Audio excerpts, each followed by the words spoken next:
Shepard did everything right. More than we could have hoped for. Commander Shepard uncovered the truth. And still, it's not enough. We're at war. No one wants to admit it, but humanity is under attack. But they're sending him to fight Geth. Geth. We both know they're not the real threat. The Reapers are still out there. And it's up to us to stop them. The Council will never trust Cerberus. They'll never accept our help, even after everything humanity has accomplished. But Shepard, they'll follow him. He's a hero, a bloody icon. But he's just one man. If we lose Shepard, humanity might well follow. Then see to it that we don't lose him.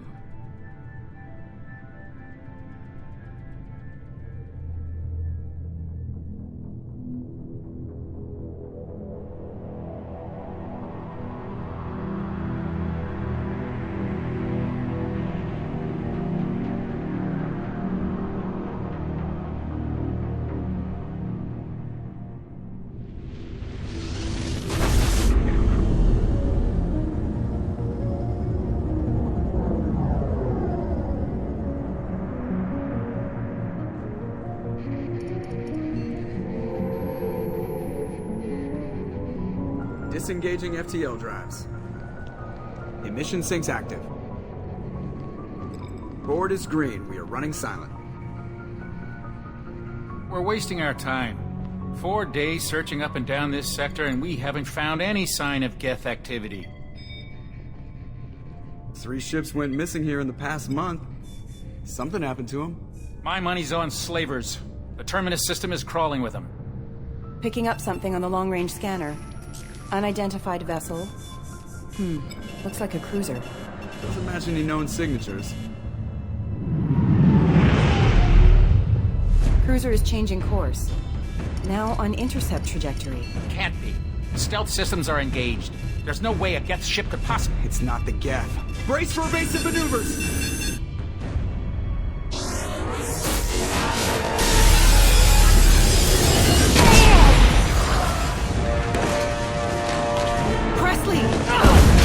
Kinetic barriers down.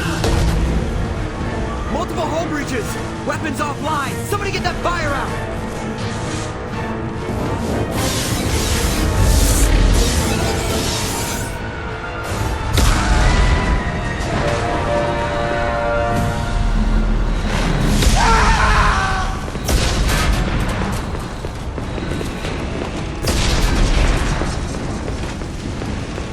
Shepard!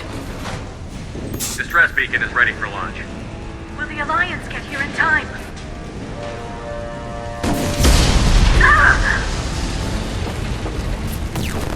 I'm not doing this just so they can find our frozen corpses.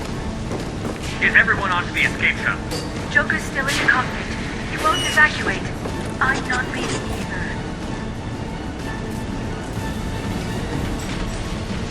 Get to the damn shuttle. I'll haul Joker's crippled ass out of here. Shepard! Get the hell out of here.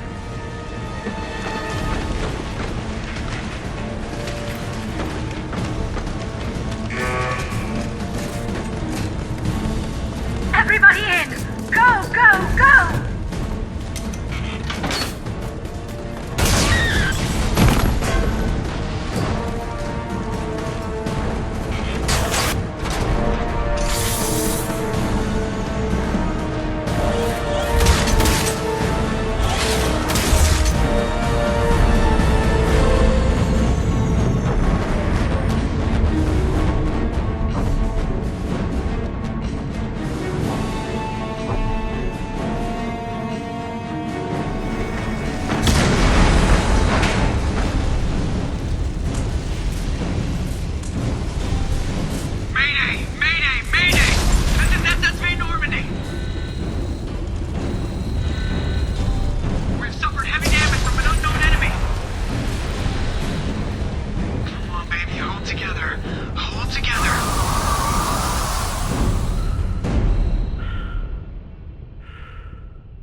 on, Joker. We have to get out of here. No, I won't abandon the Normandy. I can still save her. The Normandy's dead. Just like us if we don't get the hell out of here. No, we just have to... Oh no. They're coming around for another attack.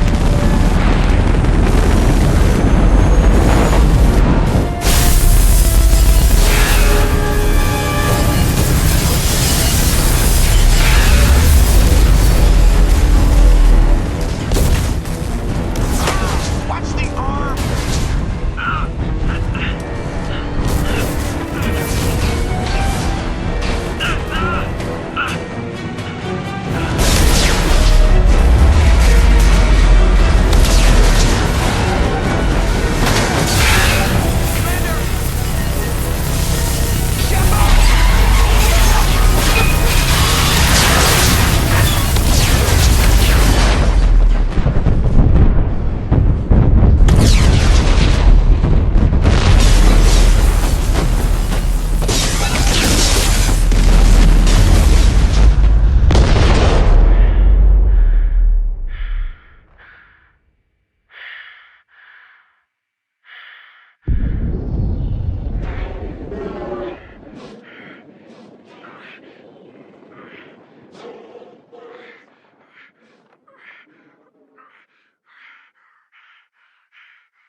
Just another routine mission. Why do they always say that before a mission? Of course it's routine. You haven't done anything yet. It's everything that happens along the way. The choices you make, the paths you choose, that turn the routine into anything but. Of course, that's how it started. A routine mission, answering a distress call. And look where that got me. We were testing out the Normandy, Captain Anderson's new ship, when the distress call came in. An Alliance patrol on Eden Prime had been attacked. They'd seen something they couldn't explain. And whatever it was massive. I hit the ground with my lieutenant, Caden Olenko. A good kid, loyal, by the book, with a talent for biotics. We came across the lone survivor of the patrol, Gunnery Chief Ashley Williams. A soldier to the core. Tough, disciplined, ready to take on whatever came her way. Ashley joined up with us and took us to the spot where she lost her squad. That's when we saw it. The ship. Like nothing I'd ever seen. It was massive, scorching the colony and everything around it as it blasted away. We followed the path of destruction to an artifact, a beacon left by a long-dead race called the Protheans. The colony had dug it up, and whoever attacked them had tried to take it. Chief Williams made the mistake of getting too close. It hit her with some type of energy. I grabbed her and threw her out of the way. And that's when it hit me. Hard. Every muscle in my body went rigid. I couldn't move. Could barely breathe. Everything went black. And then I saw something. A vision. Dream. Nightmare. By the time I woke up, we were halfway to the Citadel on our way to meet the Council. I was expected to explain what I'd seen. Anderson came along. So did Adina, our political representative on the Citadel. With those two heavyweights, it seemed reasonable we could persuade the Council that the ship we'd seen was a potential threat. As was the individual behind the attacks. The main suspect for the Eden Prime massacre was a Turian Spectre named Saren. He'd been seen by one of the survivors from the colony at Eden Prime, and there was some evidence to suggest that the ship was connected to Saren. But even Adina's pointed accusations weren't enough to convince the Council. They just couldn't believe one of their chosen elite Spectres could be guilty of something like that. They needed proof. Which meant I needed proof. Fortunately, I wasn't alone in my search. Garrus, another Turian, wanted to help. a top agent for Citadel Security. Despite orders from his superiors that he shouldn't get involved, he told me he was suspicious of Saren, and he had some useful leads. More importantly, he was willing to share them. That led me to Rex, the biggest, nastiest-looking Krogan bounty hunter I'd ever seen. He turned out to be more than just a brute. It was his intel that led to a fugitive with incriminating evidence on Saren. The fugitive turned out to be an energetic little Quarian named Tally. A tech expert with a knack for hacking, she'd procured some information on Saren. Evidence that proved Saren was dirty. Tally's evidence proved that Saren was responsible for the massacre on Eden Prime, and that the immense warship we'd spotted was in fact Saren's flagship. But it went much further. Saren was trying to find a way to bring back a race of sentient machines from dark space. Machines allegedly responsible for cleansing the galaxy of all organic life. These Reapers were blamed for wiping out all life 50,000 years ago, including the Protheans, then disappearing back through the mass relays to dark space, leaving no trace they'd ever been. That explained why Saren was after the beacon, and it made some sense out of my visions. But not much else. We couldn't convince the Council that the Reapers were a threat, but they agreed Saren had to be stopped. They stripped him of his Spectre status and gave me the honor of becoming the first human Spectre. My first task? Bring down Saren. Anderson decided to stay behind, giving up his ship, the Normandy. He told me I would need it more than he would. He also pointed me in a direction. Liara, a Prothean expert, adept in biotics, and maybe most importantly, daughter of Benezia, Saren's top lieutenant. And like most Asari, as beautiful as she is intelligent, and born with a unique ability to meld with other species. Liara was able to help me decipher some of the vision the beacon had given me. Nothing concrete, but it gave me some clues. And a new appreciation for the Asari. Her technique for accessing my vision was unexpected, but not at all unpleasant. Ashley was a little concerned about the connection I shared with Liara. As commander, I knew either relationship had the potential to interfere with the mission. I told Liara about how I felt. Apparently she'd felt it too. But we agreed we wouldn't let it get in the way of our mission. Finding Saren. Thanks to Liara's help, we had our next lead. Benezia. Saren had taken her to Novaria, where he'd enslaved a dangerous race of insect-like creatures, the Rachni. He ordered Benezia to use the same technique Liara had used on me to extract information from the Rachni Queen. The Queen's drones were everywhere, and they weren't happy. We had to fight through hundreds of them to get to Benezia. By the time we arrived, Saren was gone. With the information, I tried to reason with Benezia, but Saren had indoctrinated her. He had somehow acquired the ability to control people's actions and wills. Benezia wouldn't surrender, and Liara was forced to watch her mother die in her arms. And I was left with an angry, dangerous Rachni Queen to deal with. She claimed her drones would do no harm if I released her. But the Rachni had terrorized the galaxy before. I couldn't do it. I wouldn't doom an entire species for past sins.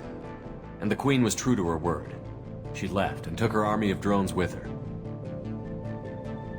With Saren's top lieutenant dead, he was quickly running out of time and places to hide.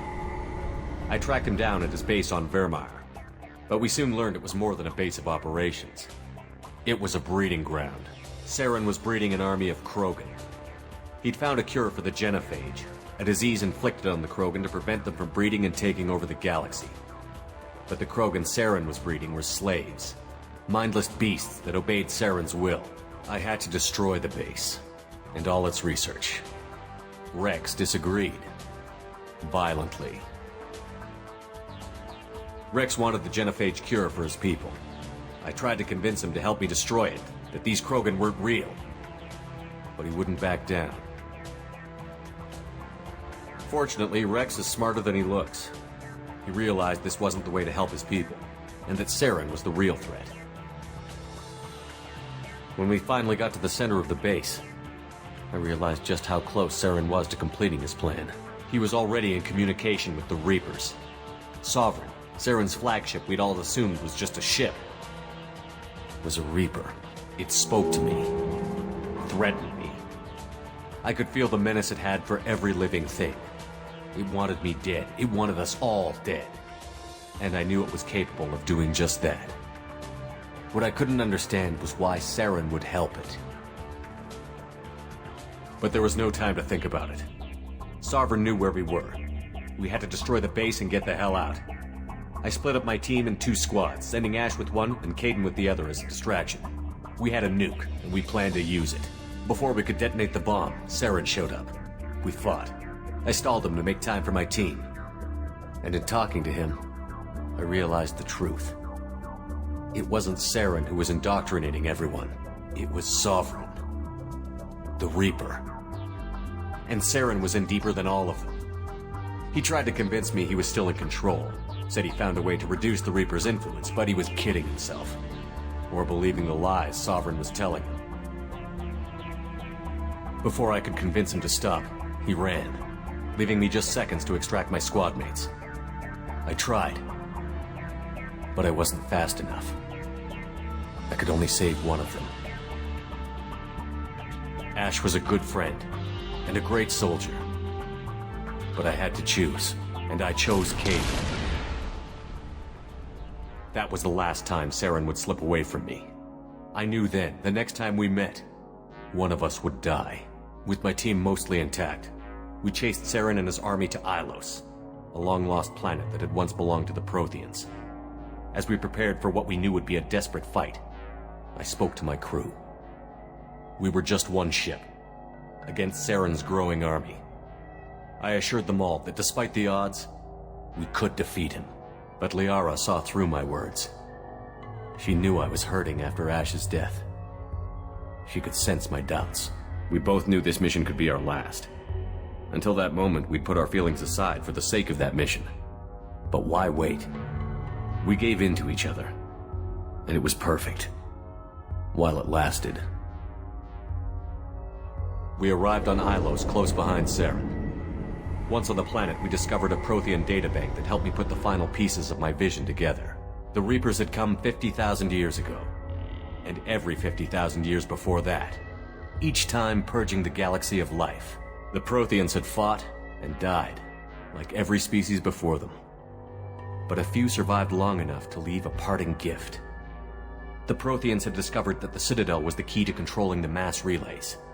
By sabotaging the Citadel, they found a way to close the relays to dark space, slowing the Reaper's return, giving us the time we needed to find a solution to stop the Reapers once and for all. Saren knew this. He was leading his army to take control of the Citadel and re-establish the relays to dark space, bringing the waiting Reapers here to destroy us all. We followed him to the Citadel. It was intact, but heavily damaged.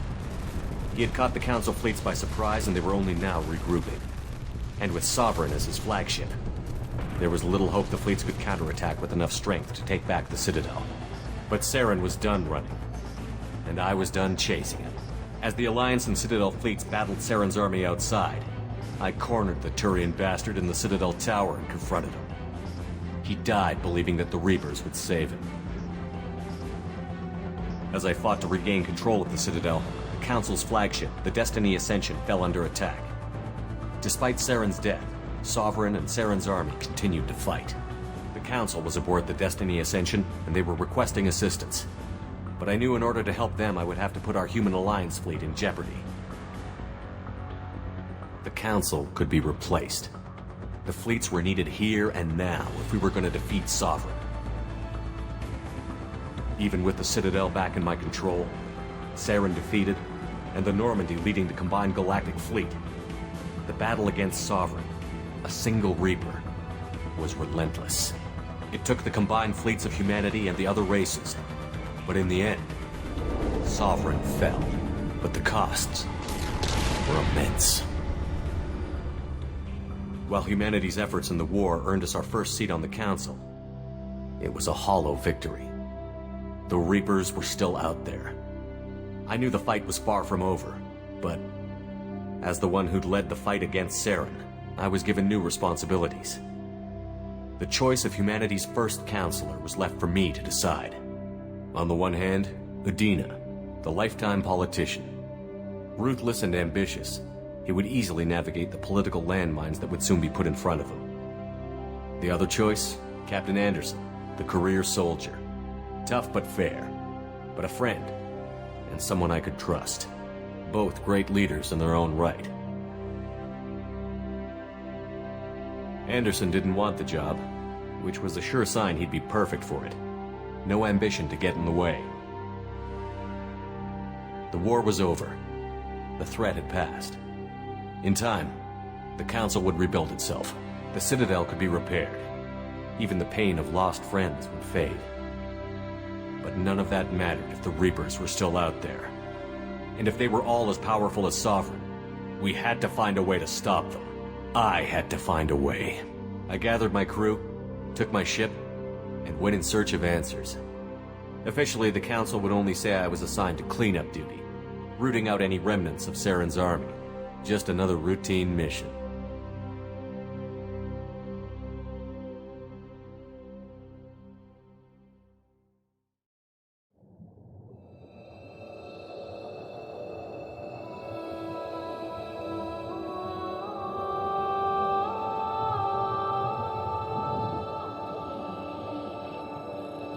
Commander Shepard has been recovered. The Lazarus Project will proceed as planned.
He's reacting to outside stimuli, showing an awareness of his surroundings.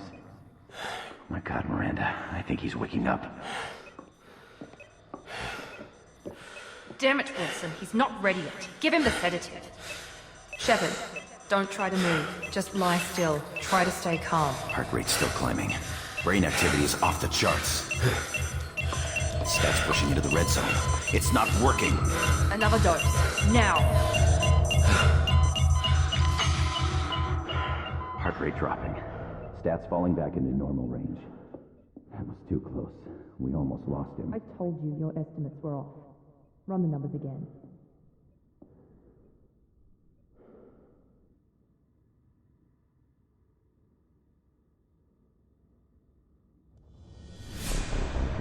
Wake up, Commander. Shepard, do you hear me? Get out of that bed now. This facility is under attack. Shepard, your scars aren't healed, but I need you to get moving. This facility is under attack. There's a pistol in the locker on the other side of the room. Hurry! Grab the pistol and armor from the locker. You don't have time to wait around, Shepard. Grab your weapon and armor. This pistol doesn't have a thermal clip. It's a med bay. We'll get you a clip from... Damn it! Those canisters by the door are going to blow. Get behind. Keep your head down, Shepard. Shield yourself from the blast. trying to kill you. Look for a thermal clip for your pistol. Looks like they set up a barricade to try holding the mechs off. Look out! Keep moving, we need to get you to the shuttles.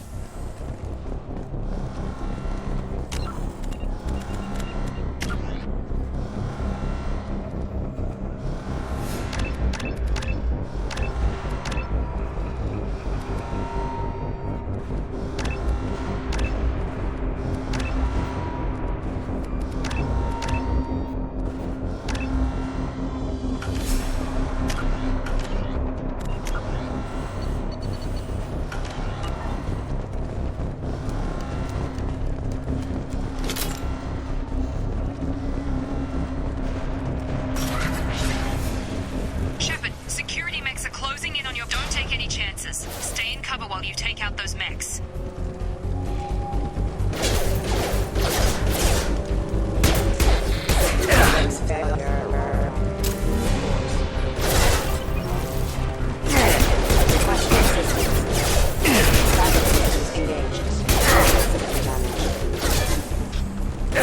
Taking fire! Nice work, Shepard.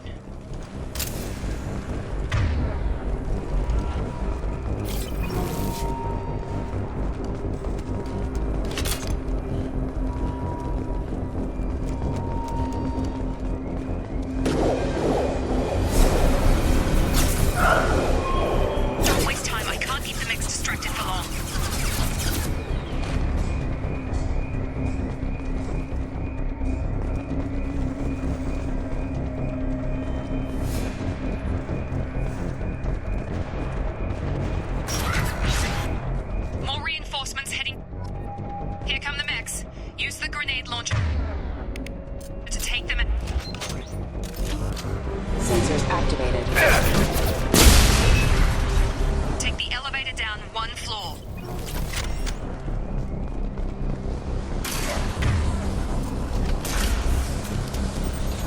Hurry! Get to the door! Run! You're doing great, Shep. Head to the next room and I'll try to meet you. Shepard, read me. I've got them closing in on my position.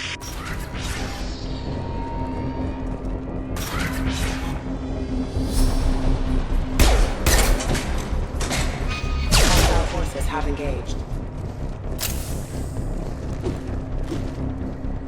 Progress is slow, but subject shows signs of recovery. Major organs are again functional, and there are signs of rudimentary neurological activity. In an effort to accelerate the process, From simple organic reconstruction. pause the subject to biosynthetic fusion. Initial...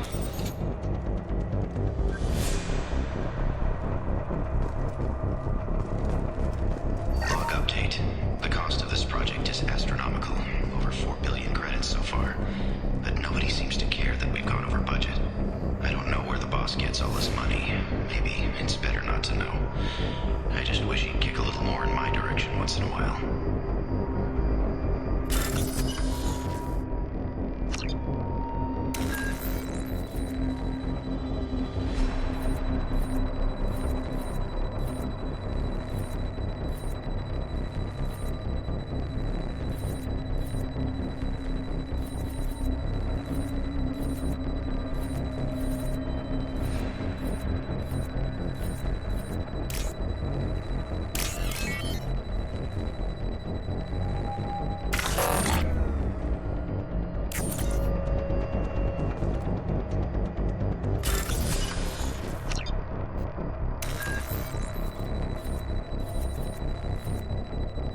ecstatic at all the progress we've made.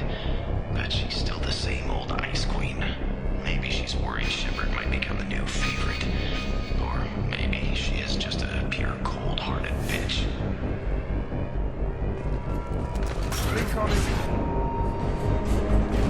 Got him! Shepard! What the hell?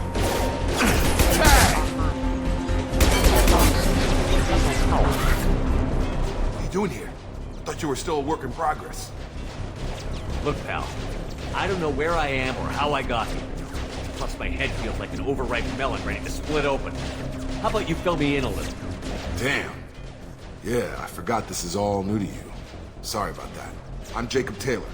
I've been stationed here for— Hostiles detected. Damn it!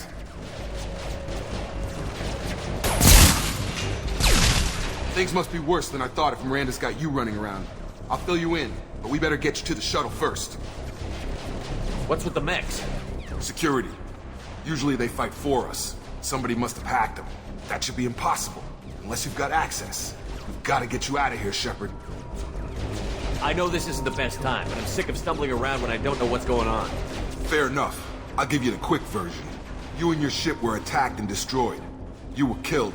Dead as dead can be when they brought you here. Our scientists spent the last 2 years putting you back together. You've been comatose, or worse, that whole time. Welcome back to your life. I'm having some trouble wrapping my head around this. Yeah, I can imagine.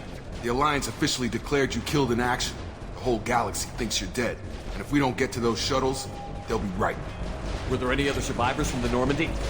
I'll tell you what. You help me finish off these mechs, and I'll play 20 questions with you all day. We're low on thermal clips, but I'm a biotic.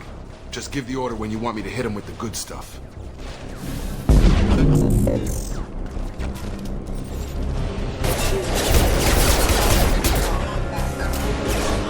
Rerouting power source casualty.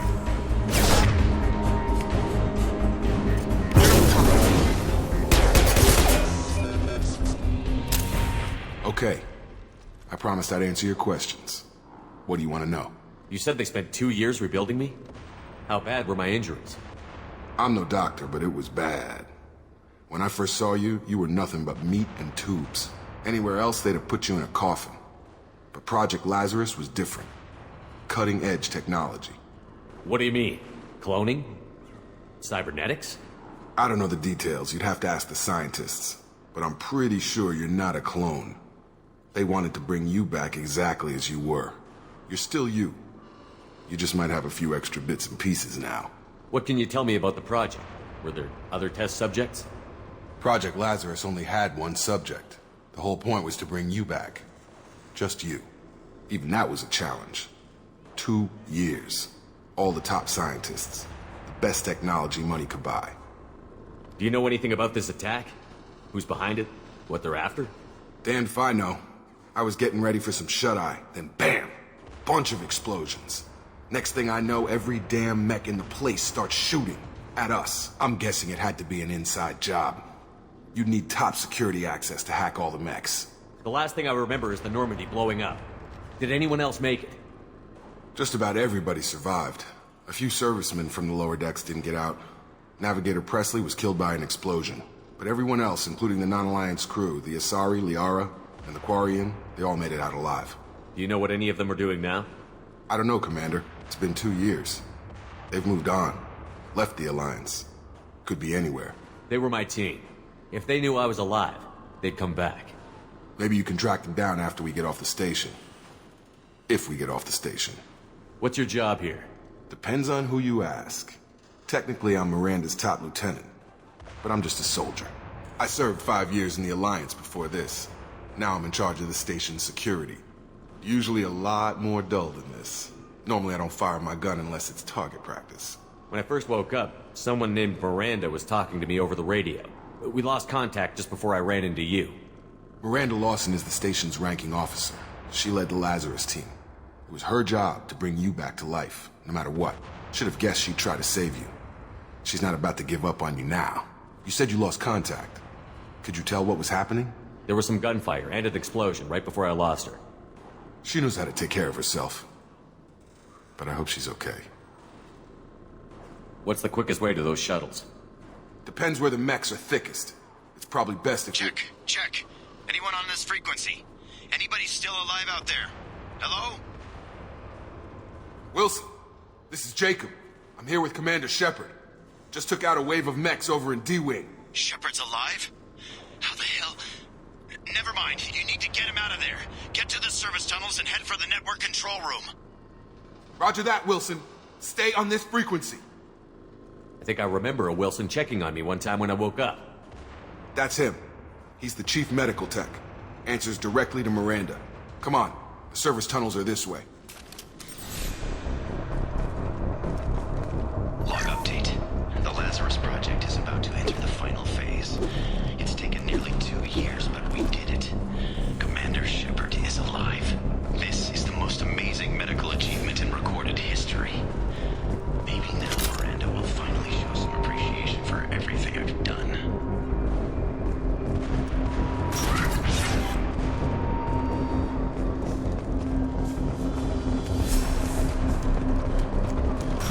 Activating. Damn it, Wilson. This room is crawling with mechs. The whole station is crawling with mechs. I'm doing the best I can. Hostile forces have engaged.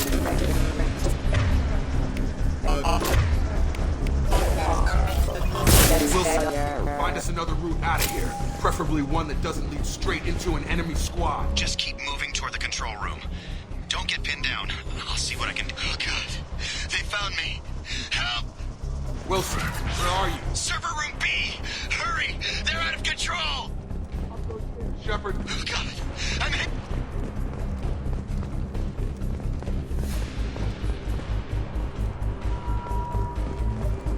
Physical reconstruction of subject is complete, but we still need to evaluate all mental and neurological functions. Our orders were clear. Make Commander Shepard who he was before the explosion. The same mind, the same morals, the same personality. If we alter his identity in any way, if he's somehow not the man he used to be, the Lazarus Project will have failed. I refuse to let that happen.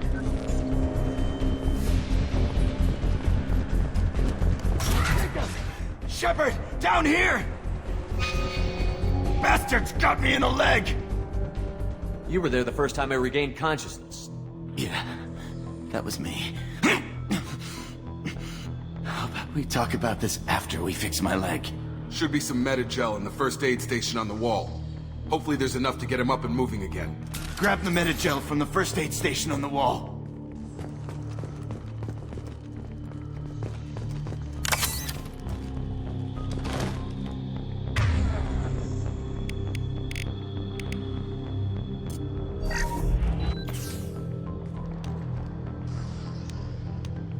Thanks, Shepard. Never thought you'd save my life. Guess that makes us even now. I thought maybe I could shut down the security mechs, but whoever did this fried the whole system. Completely irreversible. We didn't ask what you were doing. Why do you even have security mech clearance? You were in the bio wing. Weren't you listening? I came here to try and fix this. Besides, I was shot. How do you explain that? I don't care who set up who. Those mechs are shooting at all of us. We'll sort it out later. We need to find Miranda first. We can't just leave her behind. Forget about Miranda. She was over in D-Wing. The mechs were all over that sector. There's no way she survived. A bunch of mechs won't drop Miranda. She's alive. Then where is she? Why haven't we heard from her? There are only two possible explanations. She's either dead, or she's a traitor. Haven't known her long enough to trust her. This project was Miranda's baby. She'd never sabotage it. Okay, maybe she's not a traitor. But that doesn't change the facts. We're here, she's not. We need to save ourselves. The shuttle bay is only a few... We can overload the canisters to clear a path to the shuttles.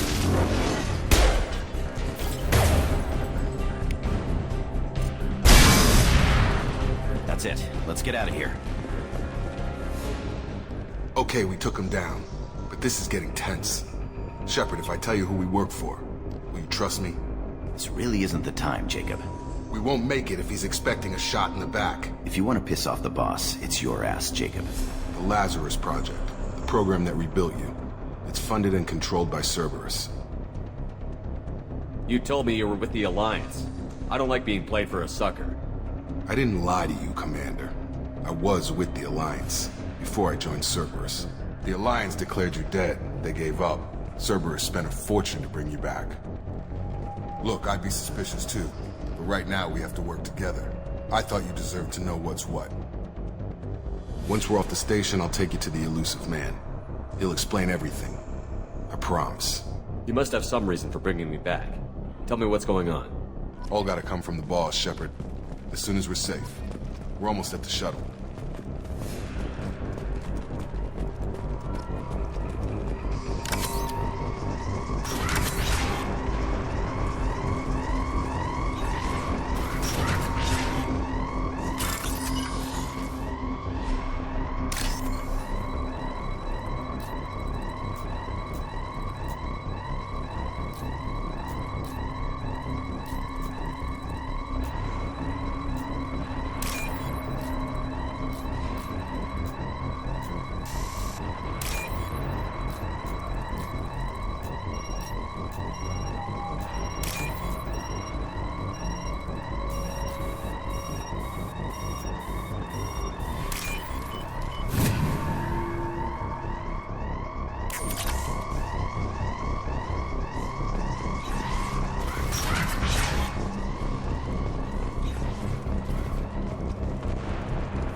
We've been spotted. Target down! Stun him! Come on over!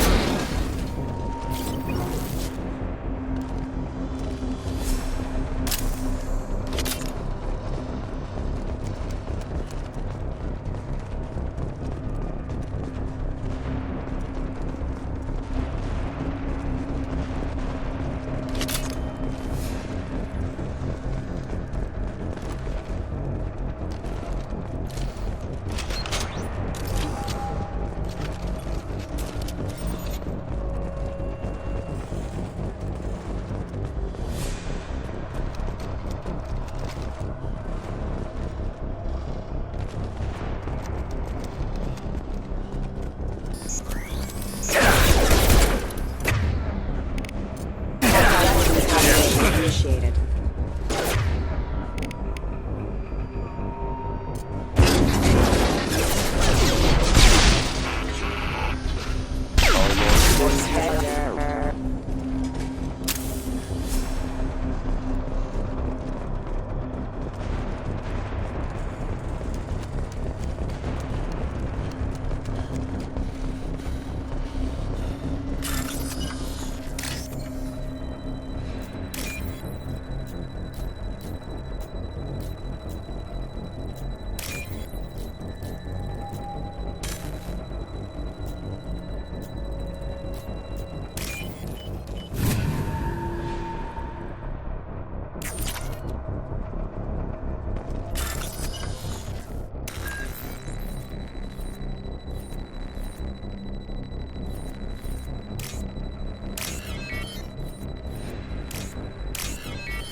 Subject has been recovered, but the damage is far worse than we initially feared. In addition to the expected burns and internal injuries from the explosion, subject has suffered significant cellular breakdown due to long-term exposure to vacuum and sub-zero temperatures. Despite the extent of the physical trauma, Wilson assures me subject is salvageable. The Lazarus Project will proceed as planned.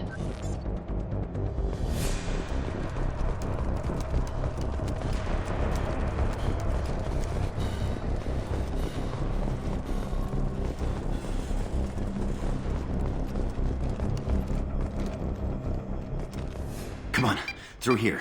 We're almost at the... Miranda, but you were... Dead? What the hell are you doing? My job. Wilson betrayed us all. You should have taken him alive. See what he knew. Too risky. I've put too much time and effort bringing you back to life to let you get killed now. You really think Wilson's capable of that? Not anymore. I had a feeling Wilson was just looking for a chance to shoot me in the back. Good instincts. Some people are far too trusting to ever see that coming. Come on, let's grab this shuttle and get out of here. My boss wants to speak to you. You mean the elusive man? I know you work for Cerberus. Ah, Jacob. I should have known your conscience would get the better of you. Lying to the commander isn't the way to get him to join our cause. Well, since we're getting everything out in the open, is there anything else you want to ask before we go, Commander? Convenient that you show up as we're leaving. Where were you during the attack? Besides trying to save your life? Wilson figured out I was helping you and he sent an army of mechs to take me out. I got here as soon as I could. Probably a little too soon if you ask Wilson. What about the rest of the people on the station? This is the evac area. If they're not here now, they're not coming.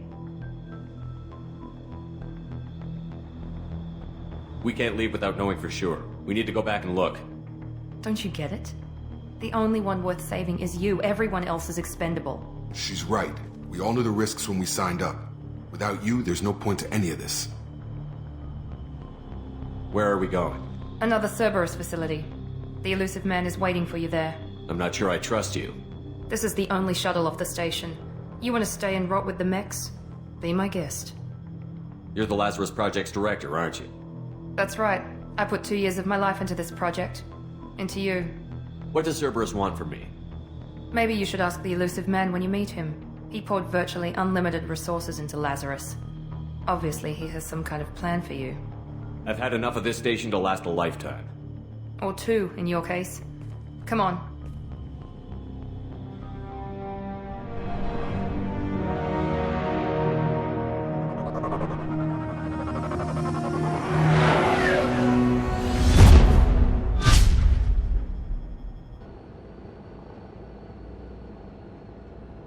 Before you meet with the elusive man, we need to ask a few questions to evaluate your condition. Come on, Miranda, more tests? Shepard took down those mechs without any trouble. That has to be good enough. It's been 2 years since the attack. The elusive man needs to know that Shepard's personality and memories are intact. Ask the questions. This is a waste of time. I feel as good as ever. The sooner we start, the sooner we can be done. Start with personal history. Okay. Records show you grew up on Earth. Tough environment, no parents. You enlisted and led troops during some heavy fighting, most notably on Torfin. Do you remember taking on some Batarian slavers? Those bastards were dug in deep in a fortified bunker. I sent a lot of good soldiers to their deaths. That's how it had to be. You got the job done. That's all that matters. Satisfied, Miranda? Almost. Let's try something more recent. Vermeer, where you destroyed Saren's cloning facility. You had to leave one of your squad behind to die in the blast. Gunnery Chief Ashley Williams was killed in action. It was your call. Why did you leave her behind? Being in command means that sometimes you give orders knowing that your people are going to die. That can't affect your decisions. Ash gave her life for the rest of the team. Without her, I couldn't have stopped Saren. She died a hero. I understand, Commander, and I wasn't judging your decision. Everybody at Cerberus knows that cloning facility had to be destroyed. There are other tests we really should run. Come on, Miranda. Enough with the quizzes. The memories are there, and I can vouch for Shepard's combat skills personally. I suppose you're right. We'll have to hope the elusive man accepts our little field test as evidence enough.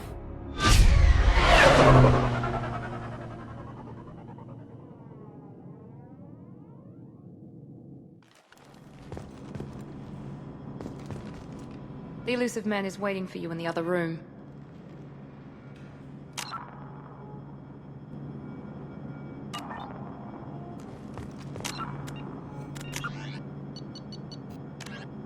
The Asari were the first species to discover the Citadel. When the Solarians arrived, it was the Asari who proposed the establishment of the Citadel Council to maintain peace throughout the galaxy. Since then, the Asari have served as the mediators and centrists of the Council. An all-female race, the Asari reproduce through a form of parthenogenesis. They can attune their nervous system to that of another individual of any gender and of any species to reproduce. This capability has led to the unseemly and inaccurate rumors about Asari promiscuity. Asari can live for over 1,000 years, passing through 3 stages of life. In the maiden stage, they wander restlessly, seeking new knowledge and experience. When the matron stage begins, they meld with interesting partners to produce their offspring. This ends when they reach the matriarch stage, where they assume the roles of leaders and counselors. The second species to join the Citadel, the Solarians, are warm-blooded amphibians with a hyperactive metabolism. Solarians think fast, talk fast, and move fast. To Solarians, other species seem sluggish and dull-witted. Unfortunately, their metabolic speed leaves them with a relatively short lifespan. Solarians over the age of 40 are a rarity. The Solarians were responsible for advancing the development of the primitive Krogan species to use as soldiers during the Rachni Wars. They were also behind the creation of the genophage bioweapon the Turians used to quell the Krogan rebellion several centuries later. Solarians are known for their observational capability and non-linear thinking. This manifests as an aptitude for research and espionage. They are constantly experimenting and inventing, and it is generally accepted that they always know more than they are letting on. Roughly 1,200 years ago, the Turians were invited to join the Citadel Council to fulfill the role of galactic peacekeepers. The Turians have the largest fleet in Citadel space, and they make up the single largest portion of the Council's military forces. As their territory and influence has spread, the Turians have come to rely on the Solarians for military intelligence and the Asari for diplomacy. Despite a somewhat colonial attitude towards the rest of the galaxy, the ruling hierarchy understands they would lose more than they would gain if the other 2 races were ever removed. Turians come from an autocratic society that values discipline and possesses a strong sense of personal and collective honor. There is lingering animosity between Turians and humans over the First Contact War of 2157, which is known as the Relay 314 incident to the Turians. Officially, however, the 2 species are allies, and they enjoy civil, if cool, diplomatic relations. 50,000 years ago, the Protheans were the only spacefaring species in the galaxy. They vanished in a swift galactic extinction. Only the legacy of their empire remains. They are believed to have built the mass relays and the Citadel, which have allowed numerous species to explore and expand throughout the galaxy. Prothean ruins are found on worlds across the galaxy. While surprisingly intact for their age, functioning examples of Prothean paleotechnology are rare. Time and generations of looters have picked their dead cities and derelict stations clean. Some believe the Protheans meddled in the evolution of younger races. The Hanar homeworld of Kajay, for example, shows clear evidence of former Prothean occupation. The presence of a former Prothean observation post on Mars has caused a rebirth of interventionary evolutionists among humans. These individuals believe the god myths of ancient civilizations are misremembered encounters with aliens. In the early 2160s, the Alliance began aggressive colonization of worlds in the Skyllian Verge, much to the dismay of the Batarians, who had been developing the region for several decades. In 2171, the Batarians petitioned the Council to declare the Verge a zone of Batarian interest. The Council refused, however, declaring unsettled worlds in the region open to human colonization. In protest, the Batarians closed their Citadel embassy and severed official diplomatic relations with the Council, effectively becoming a rogue state. They instigated a proxy war in the Verge by funneling money and weapons to criminal organizations, urging them to strike at human colonies. Hostilities peaked with the Skyllian Blitz of 2176, an attack on the human capital of Elysium by Batarian-funded pirates and slavers. In 2178, the Alliance retaliated with a crushing assault on the moon of Torfin, long used as a staging base by Batarian-backed criminals. In the aftermath, the Batarians retreated into their own systems and are now rarely seen in Citadel space. The Elcor are a Citadel species native to the high-gravity world Dakuna. They are massive creatures, standing on 4 muscular legs for increased stability. Elcor moves slowly, an evolved response to an environment where a fall can be lethal. This has colored their psychology, making them deliberate and conservative. Elcor's speech is ponderous and monotone. Among themselves, scent, slight movements, and subvocalized infrasound convey shades of meaning that make a human smile seem as subtle as a fireworks display. Since their subtlety can lead to misunderstandings with other species, the Elcor often go out of their way to clarify when they are being sarcastic, amused, or angry. Dacuna's high gravity impedes mountain formation. Most of the world consists of flat, open plains, which prehistoric Elcor wandered across in small family bands. The Geth are a humanoid race of networked AIs. They were created by the Quarians 300 years ago as tools of labor and war. When the Geth showed signs of self-evolution, the Quarians attempted to exterminate them. The Geth won the resulting war. This example has led to legal, systematic repression of artificial intelligences in galactic society. The Geth possess a unique distributed intelligence. An individual has rudimentary animal instincts, but as their numbers and proximity increase, the apparent intelligence of each individual improves. In groups, they can reason, analyze situations, and use tactics, as well as any organic race. Geth space is located at the trailing end of the Perseus Arm, beyond the lawless Terminus systems. The Perseus Veil, an obscuring dark nebula of opaque gas and dust, lies between their space and the Terminus systems.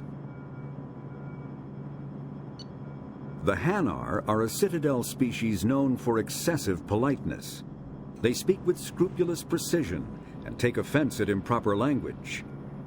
Hanar that expect to deal with other species take special courses to help them unlearn their tendency to take offense at improper speech. All Hanar have 2 names. The face name is known to the world. The soul name is kept for use among close friends and relations. Hanar never refer to themselves in the first person in conversation with someone they know on a face name basis. To do so is considered egotistical, so instead they refer to themselves as this one, or the impersonal it. Their homeworld, Kajay, has 90% ocean cover and orbits an energetic white star, resulting in a permanent blanket of cloud. Due to the presence of Prothean ruins on the world, many Hanar worship them, and Hanar myths often speak of an elder race that civilized them by teaching them language. The Krogan evolved in a hostile and vicious environment. Until the invention of gunpowder weapons, eaten by predators was still the #1 cause of Krogan fatalities. Afterwards, it was death by gunshot. When the Solarians discovered them, the Krogan were a brutal, primitive species, struggling to survive a self-inflicted nuclear winter. The Solarians culturally uplifted them, teaching them to use and build modern technology, so they could serve as soldiers in the Rachni War. Liberated from the harsh conditions of their homeworld, the quick-breeding Krogan experienced an unprecedented population explosion. They began to colonize nearby worlds. Even though these worlds were already inhabited, the Krogan rebellions lasted nearly a century, only ending when the Turians unleashed the Genophage, a Solarian-developed bioweapon that crushed all Krogan resistance. The Genophage makes only 1 in 1,000 pregnancies viable, and today the Krogan are a slowly dying breed. Driven from their home system by the Geth nearly 3 centuries ago, most Quarians now live aboard the Migrant Fleet, a flotilla of 50,000 vessels ranging in size from passenger shuttles to mobile space stations. Home to 17 million Quarians, the flotilla understandably has scarce resources. Because of this, each Quarian must go on a rite of passage known as the pilgrimage when they come of age. They leave the fleet and only return once they have found something of value they can bring back to their people.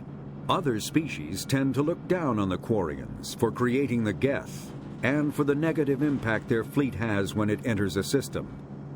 This has led to many myths and rumors about the Quarians, including the belief that underneath their clothes and breathing masks, they are actually cybernetic creatures, a combination of organic and synthetic parts. A myth common to several cultures in the galaxy. Reapers were imagined to be space monsters who consumed entire stars. Archaeologists and mythologists attempting to uncover sources for such myths have yielded little, except interstellar religious themes of all-consuming devils common to primitive cultures. The Volus are a member species of the Citadel with their own embassy, but they are also a client race of the Turians. Centuries ago, they were voluntarily absorbed into the hierarchy, effectively trading their mercantile prowess for Turian military protection. Erun, their homeworld, lies far beyond the normal life zone of its star.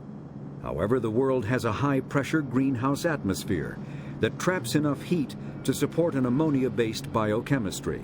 As a result, the Volus must wear pressure suits and breathers when dealing with other species, as conventional nitrogen-oxygen air mixtures are poisonous to them, and in the low-pressure atmospheres tolerable to most species, their flesh will actually split open. Volus culture is tribal, bartering lands and even people to gain status.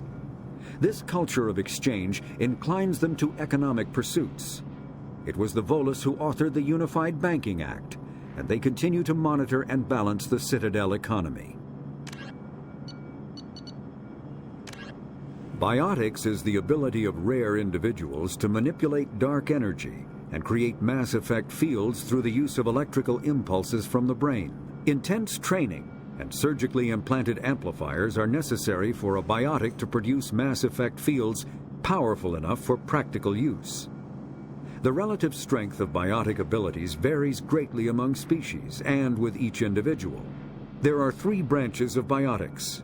Telekinesis uses mass-lowering fields to levitate or impel objects. Mass-raising kinetic fields are used to block or pin objects. Spatial distortion uses rapidly shifting mass fields to shred objects. Most organic species are capable of developing biotic abilities, though there are risks involved. Biotics are the result of an in utero exposure to element 0. This usually causes fatal cancers in the victim, but in rare cases, it coalesces into nodules within the fetus's developing nervous system. When subjected to an electrical current, the rare material dubbed element 0, or EZO, emits a dark energy field that raises or lowers the mass of all objects within it. This mass effect is used in countless ways, from generating artificial gravity to manufacturing high-strength construction materials. It is most prominently used to enable faster-than-light space travel. EZO is generated when solid matter, such as a planet, is affected by the energy of a star going supernova. The material is common in the asteroid debris that orbits neutron stars and pulsars. These are dangerous places to mine, requiring extensive use of robotics, telepresence, and shielding to survive the incredible radiation from the dead star. Only a few major corporations can afford the setup costs required to work these primary sources. Humanity discovered refined element 0 at the Prothean Research Station on Mars, allowing them to create mass effect fields and develop FTL travel. Element 0 can increase or decrease the mass of a volume of space-time when subjected to an electrical current. With a positive current, mass is increased. With a negative current, mass is decreased. The stronger the current, the greater the magnitude of the dark energy mass effect. In space, low-mass fields allow FTL travel and inexpensive surface-to-orbit transit. High-mass fields create artificial gravity and push space debris away from vessels. In manufacturing, low-mass fields permit the creation of evenly blended alloys, while high-mass compaction creates dense, sturdy construction materials. The military makes extensive use of mobility-enhancing technologies, with mass effect utilizing fighting vehicles standard frontline issue in most military forces. Mass effect fields are also essential in the creation of kinetic barriers or shields to protect against enemy fire.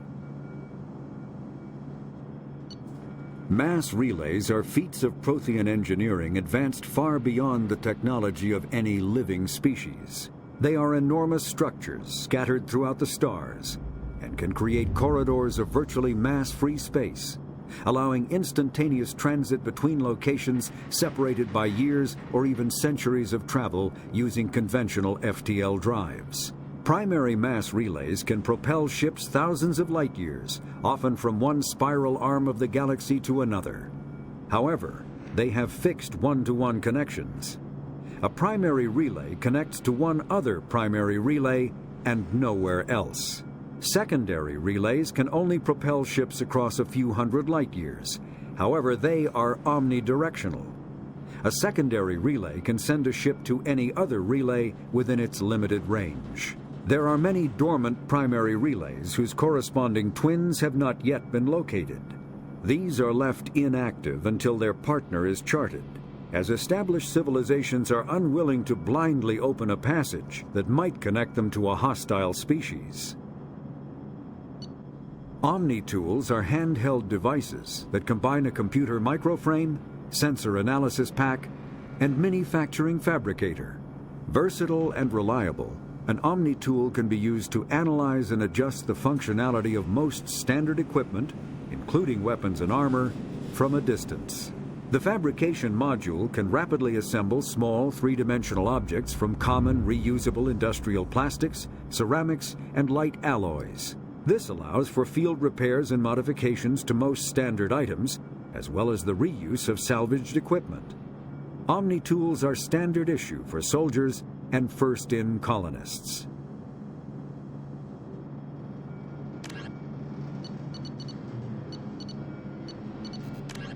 Alanis Risk Control Services once manufactured the M100, a standalone semi-automatic 25mm grenade launcher.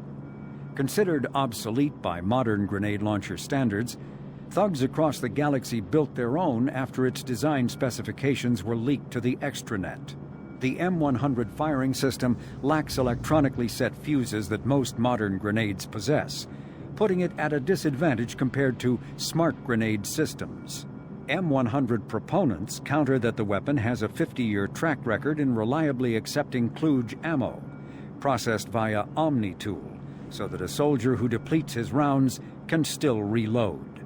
Although modern kinetic barriers can block fragmentation damage, the heat and concussive force of a grenade blast can rip right through them, incapacitating most species instantly.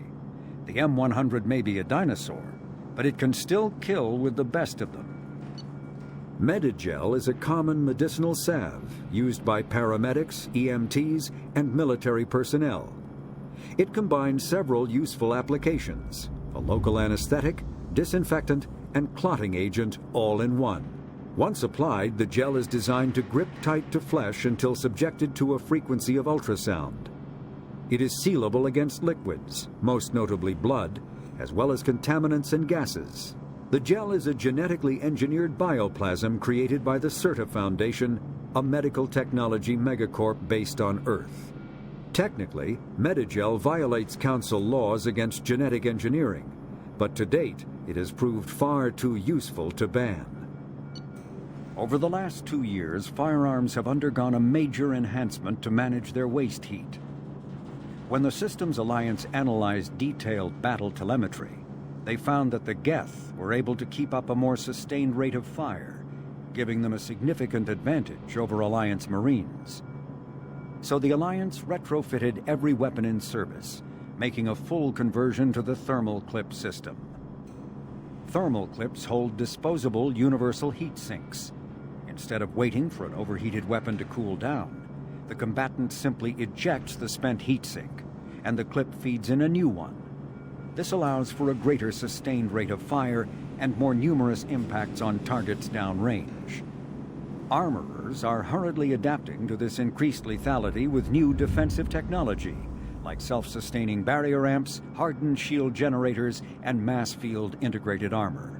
But for the moment, the aggressor has the advantage, resulting in the clip's widespread adoption by the galaxy's arms manufacturers. The Citadel is an ancient deep space station, presumably constructed by the Protheans. Since the Prothean extinction, numerous species have come to call the Citadel home. It serves as the political, cultural, and financial capital of the galactic community. To represent their interests, most species maintain embassies on the Presidium, the Citadel's inner ring. The Citadel Tower in the center of the Presidium holds the Citadel Council chambers. Council affairs often have far-reaching effects on the rest of the galactic community. 5 arms, known as the wards, extend from the Presidium. Their inner surfaces have been built into cities, populated by millions of inhabitants from across the galaxy. The Citadel is virtually indestructible. If attacked, the station can close its arms to form a solid, impregnable shell. For as long as the station has existed, an enigmatic race called the Keepers has maintained it. Spectres are agents from the Office of Special Tactics and Reconnaissance, and answer only to the Citadel Council. They are elite military operatives, granted the authority to deal with threats to peace and stability in whatever way they deem necessary. They operate independently or in groups of 2 or 3. Some are empathetic peacekeepers, resolving disputes through diplomacy. Others are cold-blooded assassins, ruthlessly dispatching problem individuals. All get the job done one way or another, often operating outside the bounds of galactic law.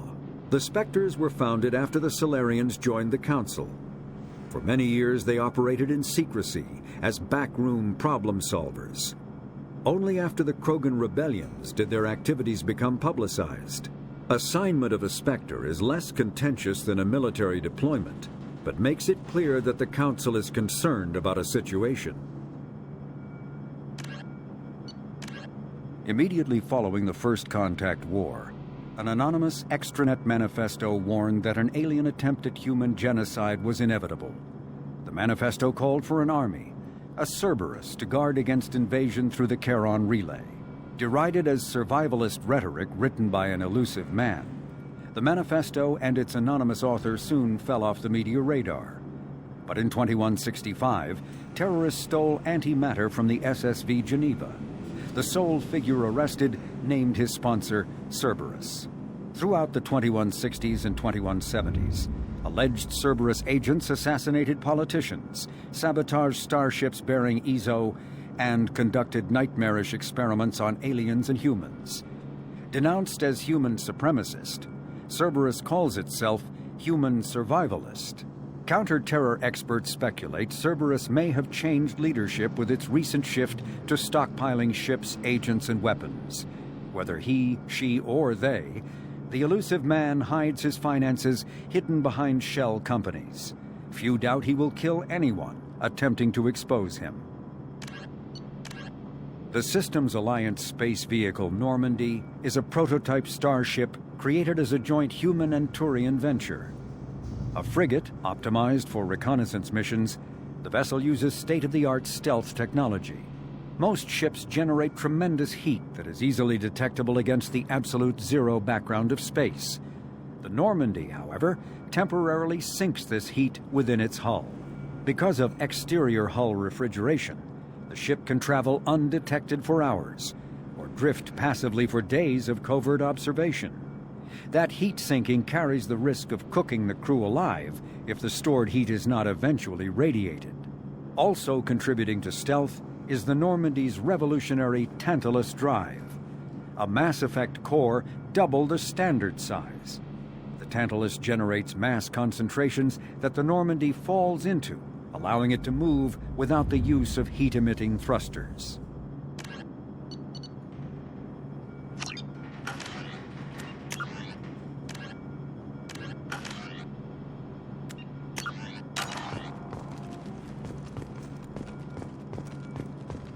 I wouldn't keep the elusive man waiting.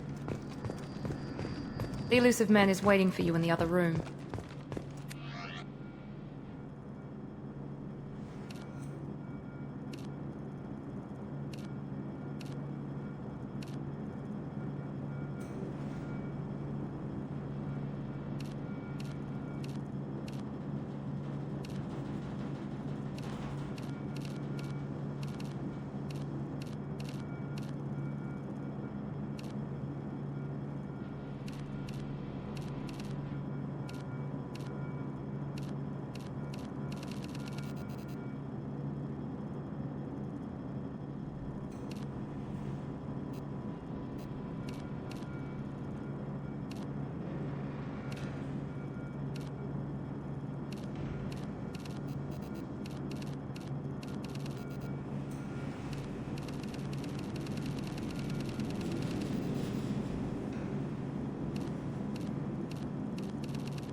Commander Shepard.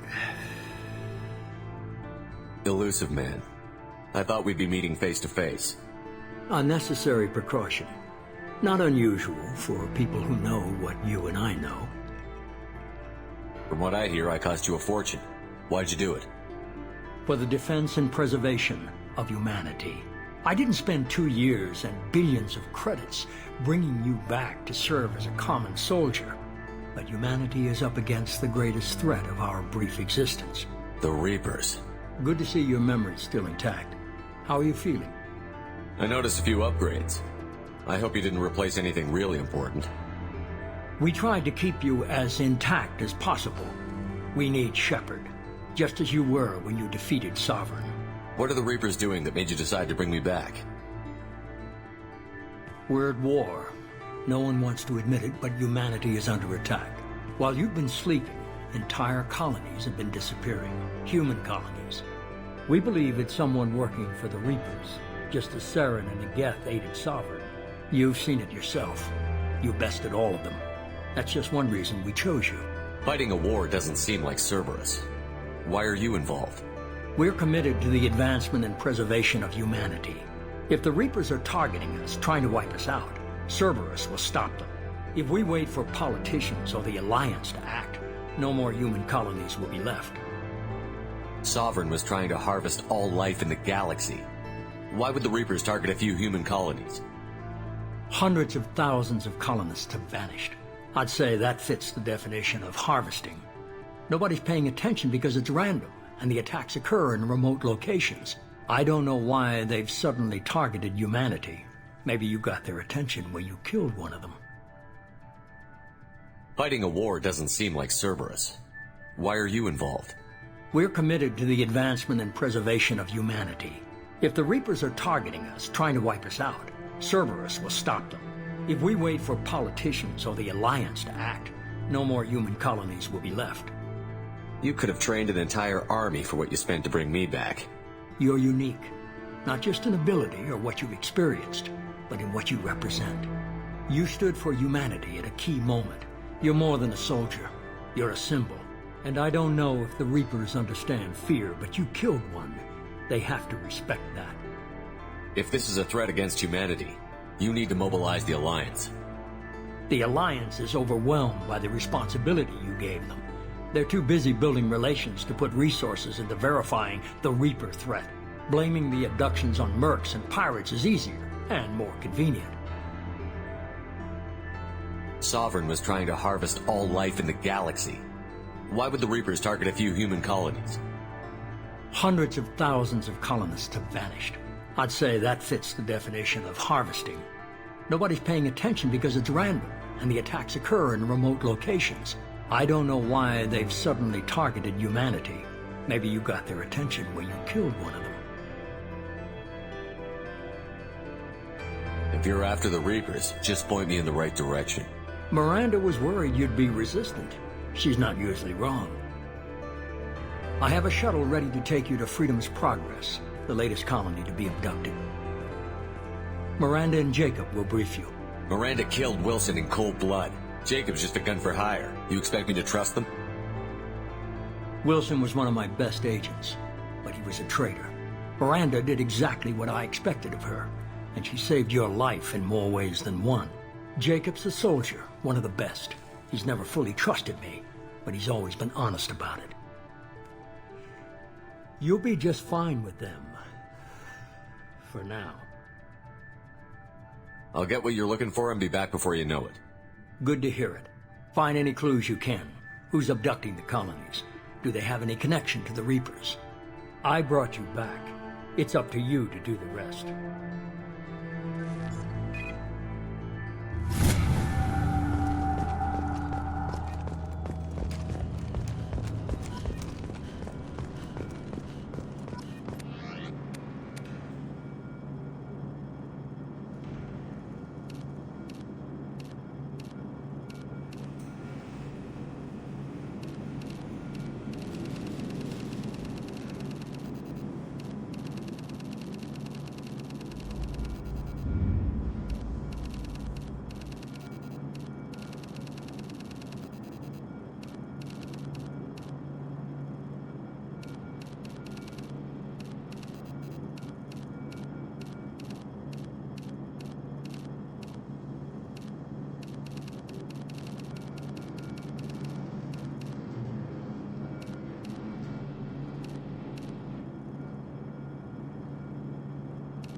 The elusive man is very impressed with you.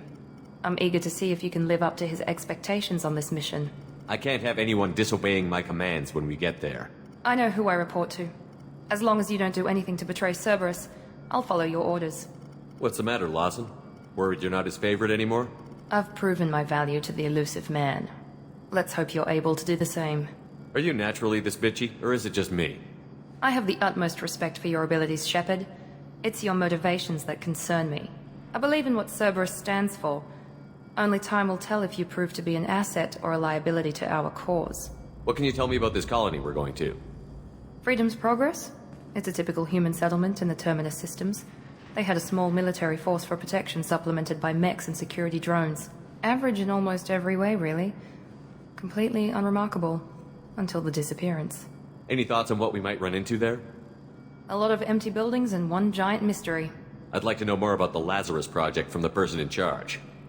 I wasn't in charge. The elusive man was. If I was running the show, would have done a few things differently. What would you have changed? To start, I would have implanted you with some type of control chip. But the elusive man wouldn't allow it.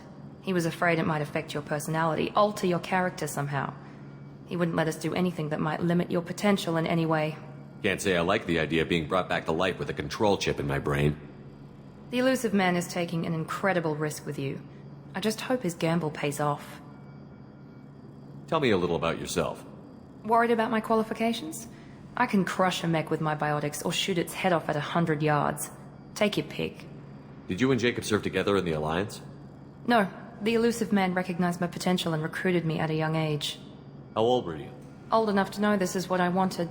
I was trying to get to know you as a human being. I'm not looking for a friend, Shepard. Stay focused on the mission. It's obvious you're not interested in talking. We've got an assignment. We can talk about it or we can do it. I'm glad the elusive man convinced you to join us, Commander. Cerberus gave me my body back. That's worth giving them a chance. One chance. But you're still not convinced. Do you trust me, Commander?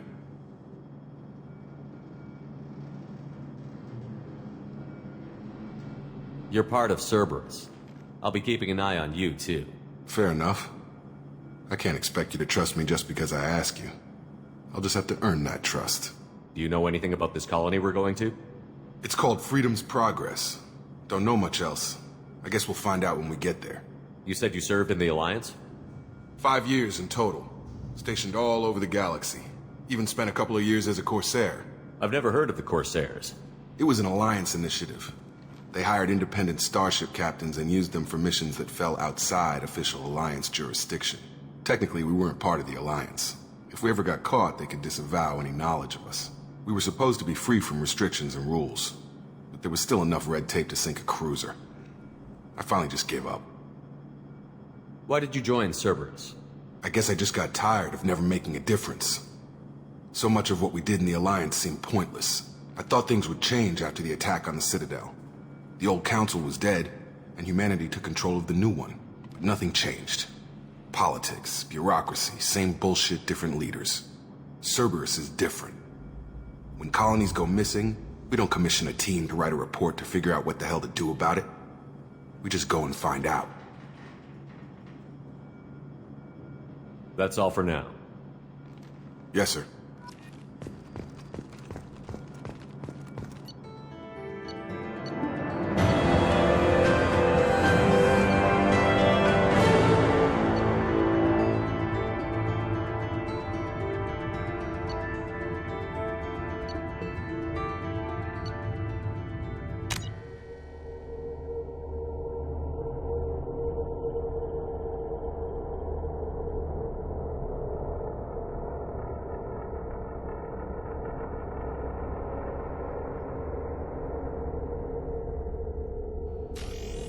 We should be there shortly, Shepard.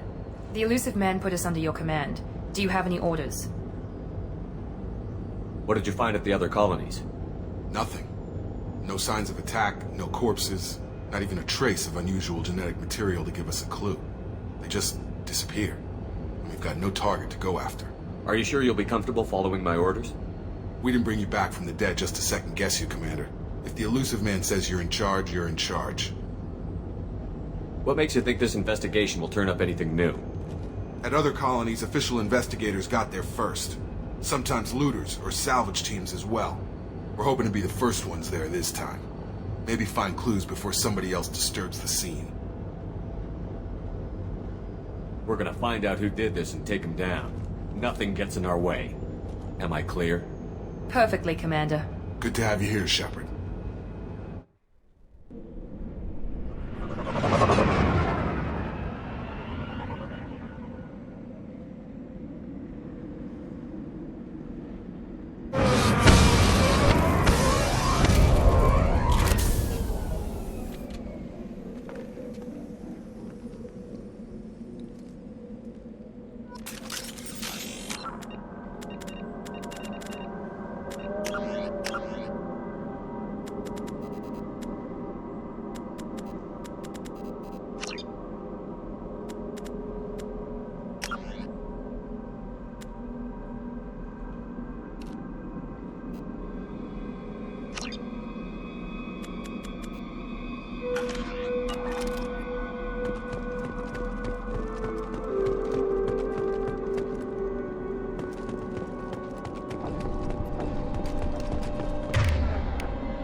Looks like everyone just got up and left right in the middle of dinner.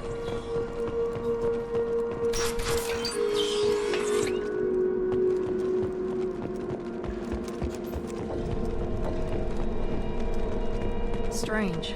No bodies, no structural damage, and no signs of battle.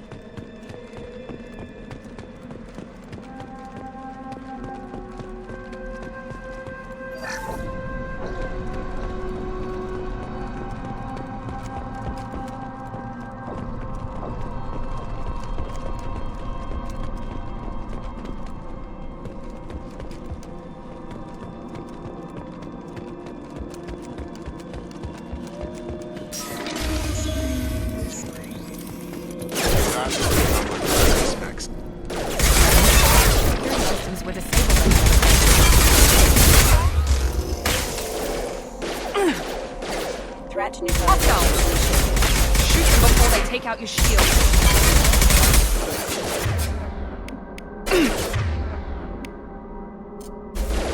Yes!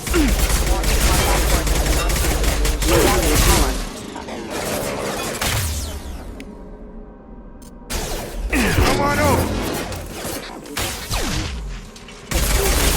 Those mechs shouldn't have been hostile. They should have recognized us as human. Someone reprogrammed them to attack on sight. We're not alone here.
We've been spotted.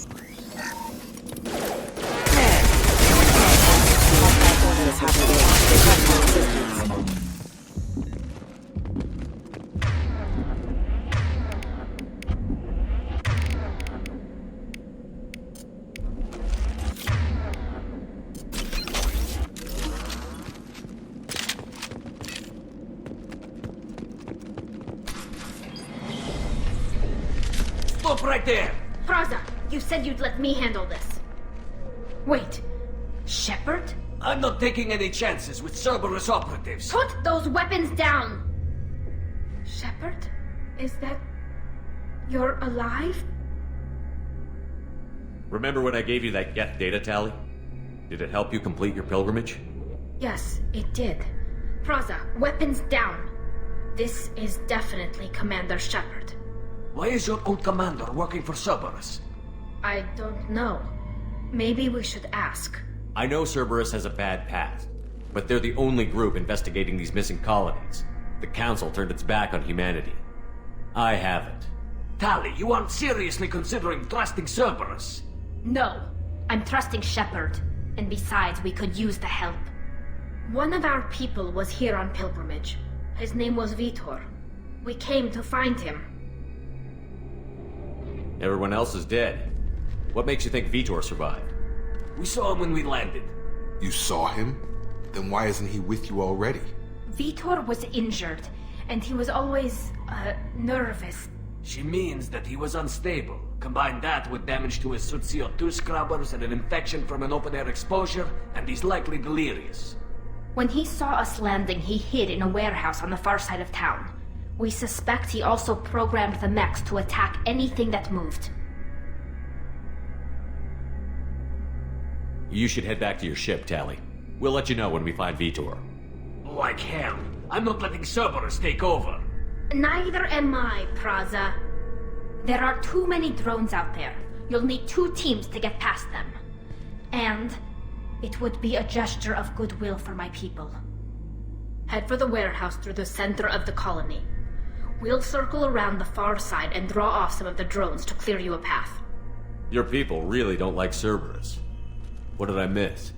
They killed our people, infiltrated our flotilla, and tried to blow up one of our ships. That's not how I'd have explained it exactly. It was nothing personal. We can argue over who killed who later. Right now, we've got a job to do. Agreed. We work together to get to Vitor. Make sure to keep in radio contact. Will do. Good luck, Shepard. Whatever happens, it's good to have you back.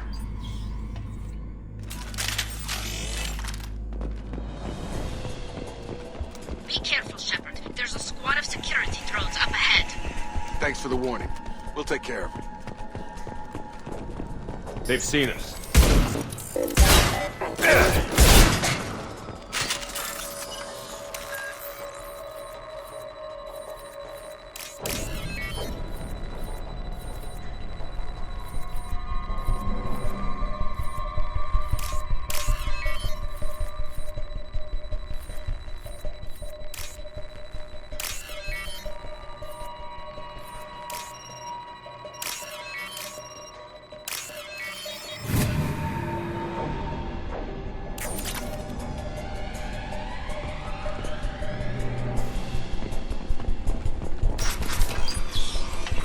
Use overload on them.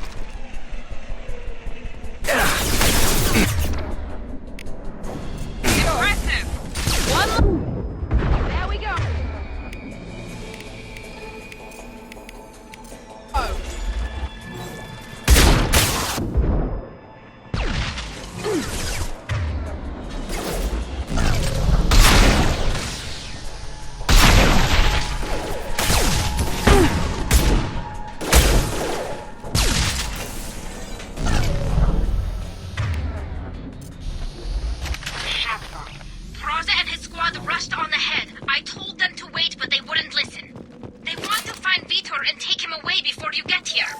We should have expected this. Come on. We can still catch them.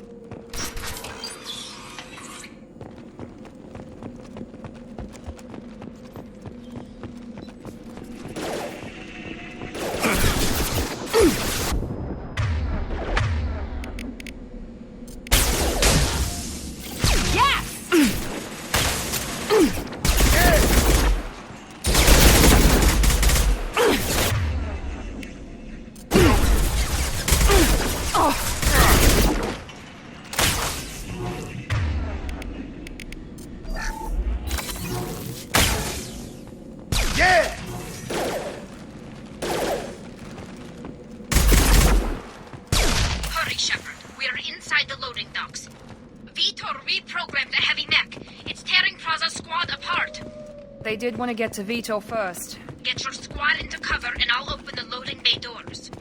We'll take cover by the doors. Shepard, you take point.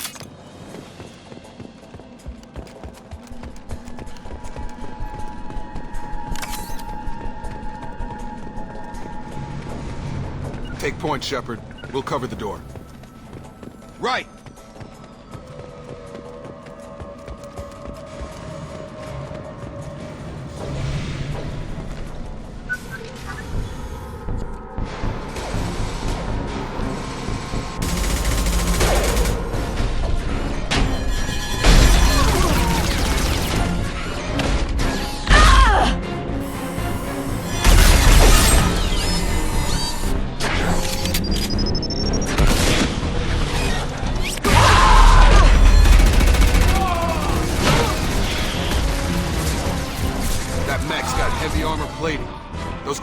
Never stood a chance.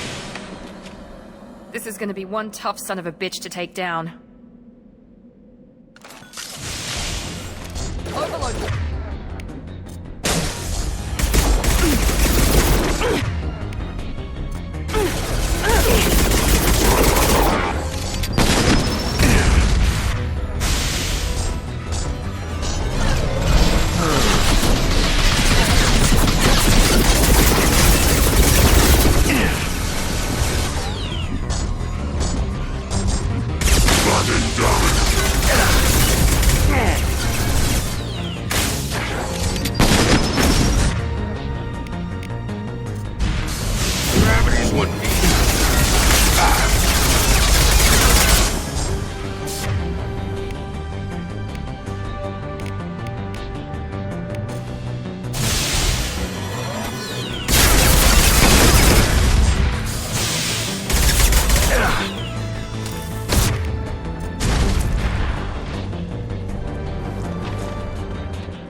This is your chance to go find Vitor while I tend to the wounded, Shepard.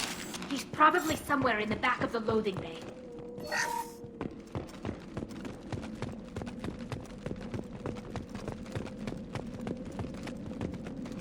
This might be useful.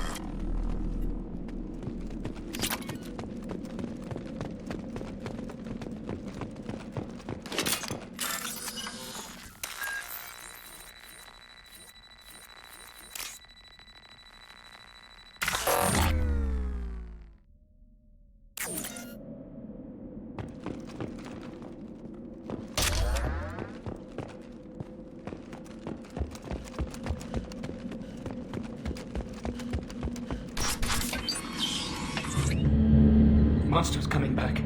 Mechs will protect. Safe from swarms. Have to hide. No monsters. No swarms. No.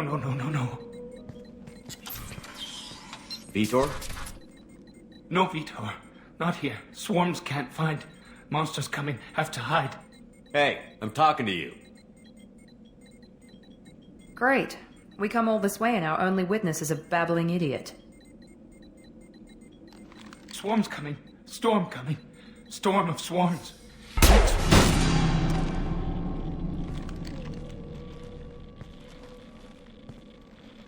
You're not one of them. You're human. They didn't find you? Who didn't find us? The monsters. The swarms. They took everyone. We're not survivors, Vitor. We just got here. You don't know. You didn't see. But I see everything. Looks like security footage. He must have pieced it together manually. What the hell is that? My god. I think it's a collector. I thought the collectors kept to themselves. They usually work through intermediaries, like slavers or hired mercenaries. If they're involved with the Reapers somehow, it could explain what happened to the colonies. The collectors have advanced technology. They could have a weapon that disables an entire settlement at once. The Seeker swarms. No one can hide. The Seekers find you, freeze you, then the monsters take you away.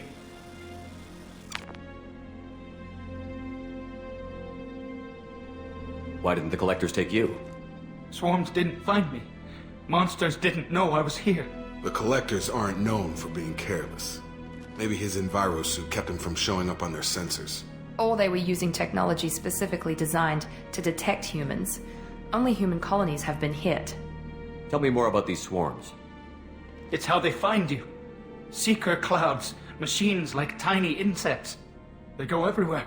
They find you, then they sting you, freeze you. Sounds like miniature probes, maybe. Find victims, then immobilize them with a stasis field or nerve toxin. I want to know more about the collectors. Nobody knows much.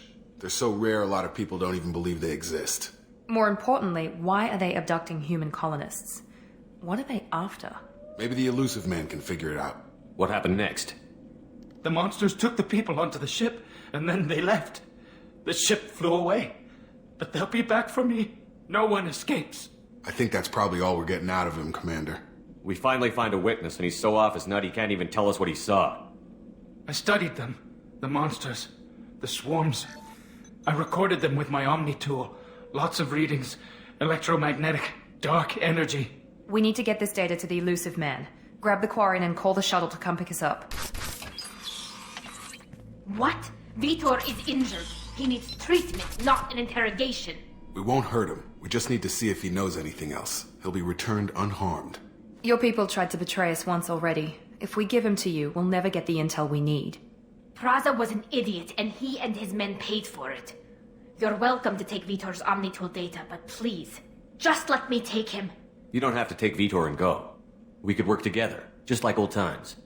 I want to, but I can't. I've got a mission of my own. It's too important for me to abandon, even for you. When it's over, and I'm still alive, we'll see what happens. That sounds dangerous. What are you doing?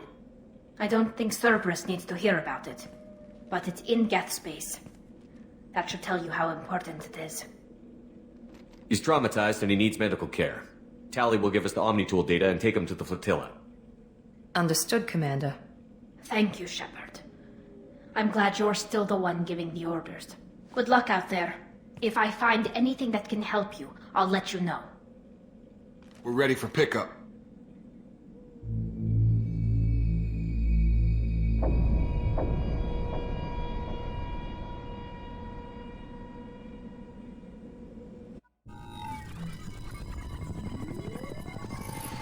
Shepard, good work on Freedom's progress. The Quarians forwarded their findings from Vitor's debriefing. No new data, but it's a surprising olive branch given our history. You and I have different methods, but I can't argue with your results. The data from his Omnitool should be quite useful.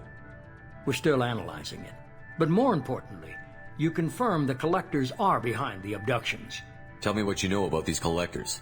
They periodically travel to the Terminus systems, looking to gather seemingly unimportant items or specimens, usually in exchange for their technology. When their transactions are complete, they disappear as quickly as they arrived, back beyond the unmapped Omega-4 relay. Until now, we've had no evidence of direct aggression by the collectors. Why is the Omega-4 relay unmapped? What do we know about it? Only that no ship passing through it has ever returned. Our best guess is that the relay reacts differently to collector vessels, allowing them safe passage. If they can manipulate relays, that's just further evidence of the connection with the Reapers. Any ideas on why they've shifted their focus to humans? If they're agents for the Reapers, it could be any number of reasons. Obviously, humanity played a huge role in Sovereign's destruction. That might have been enough to draw their attention. What really concerns me is why they bother abducting the colonists. Once the humans are paralyzed, why not just kill them?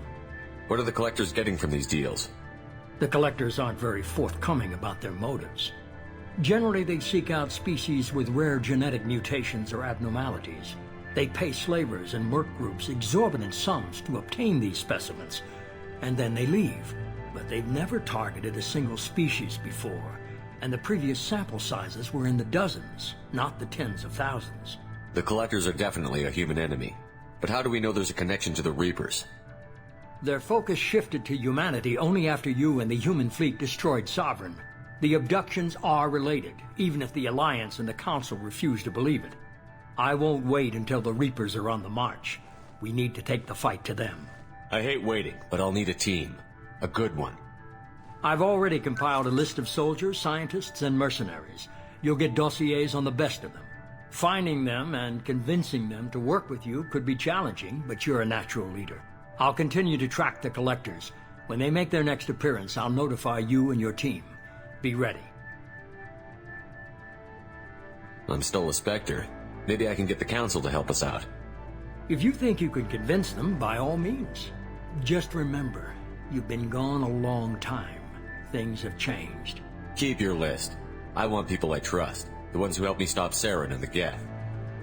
That was 2 years ago, Commander. Most of them have moved on, or their allegiances have changed. Where's Caden Alenko? He's still with the Alliance. Promoted, I believe. His file is surprisingly well classified. Where's Erdnot Rex? He returned to Chichanka, and he hasn't gone off-world in over a year. He's trying to unite the Krogan clans. What about Tali? She already helped us on Freedom's Progress. That was unexpected. I need more intel before I'll commit to that. Where's Garrus Vicarian? The Turian disappeared a few months after you were declared dead. Even we haven't been able to locate him. Where's Liara Tassoni? She's on Ilium. My sources say that she's working for the Shadow Broker. If so, she can't be trusted. Okay, I get it. They're not available. You're a leader, Shepard. You'll get who you need. You worry about the Collectors. I'll make sure my team's ready. Good. 2 things before you go. First, head to Omega and find Mordin Solus. He's a brilliant Solarian scientist. Our intelligence suggests he may know how to counteract the Collector's paralyzing Seeker swarms. Sounds good. What else? I found a pilot I think you might like. I hear he's one of the best. Someone you can trust.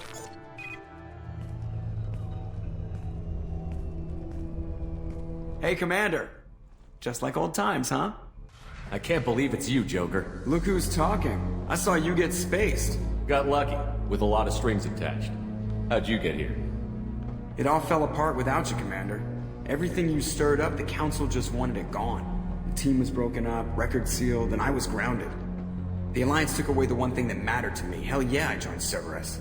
You really trust the Elusive Man? Well, I don't trust anyone who makes more than I do. But they aren't all bad. Saved your life, let me fly, and there's this. They only told me last night.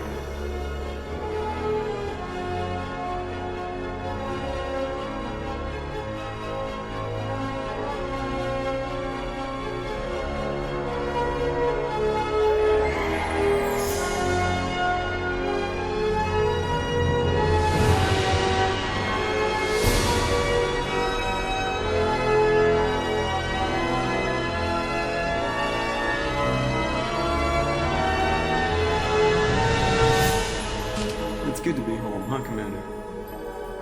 I guess we'll have to give her a name.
Welcome aboard the new Normandy, Commander.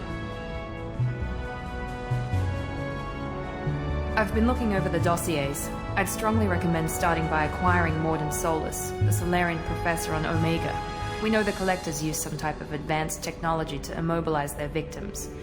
We'll need him to develop a countermeasure to protect us. You still don't get it, do you? You're not in charge of this mission. I am. Operative Lawson makes a valid point, Shepard. Without the Professor, any encounter with the Collectors would result in failure. Who are you? I am the Normandy's artificial intelligence. The crew like to refer to me as Edie. Shut that thing down. I don't want it on my ship. Have I offended? Shepard spent a great deal of time fighting rogue AI. Geth, mostly. Plus that incident with the Alliance's Hannibal system on Luna. Your distrust is logical, Shepard, unlike the irrational mistrust of most humans. However, I am no threat to you or anyone else. I observe and offer analysis and advice. Nothing more.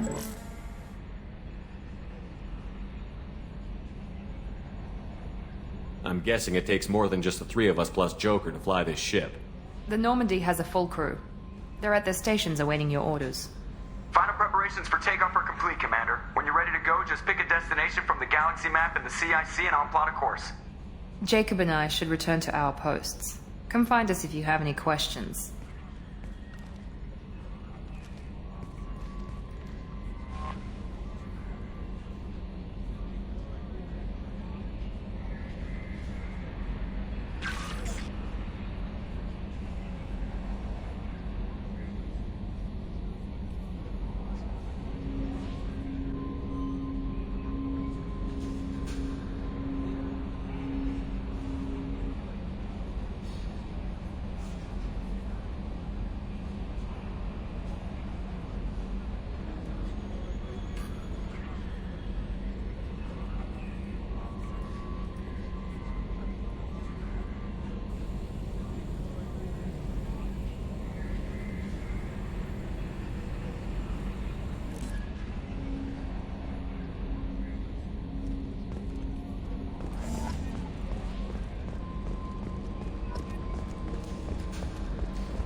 Can you believe this, Commander? It's my baby! Better than new. It fits me like a glove!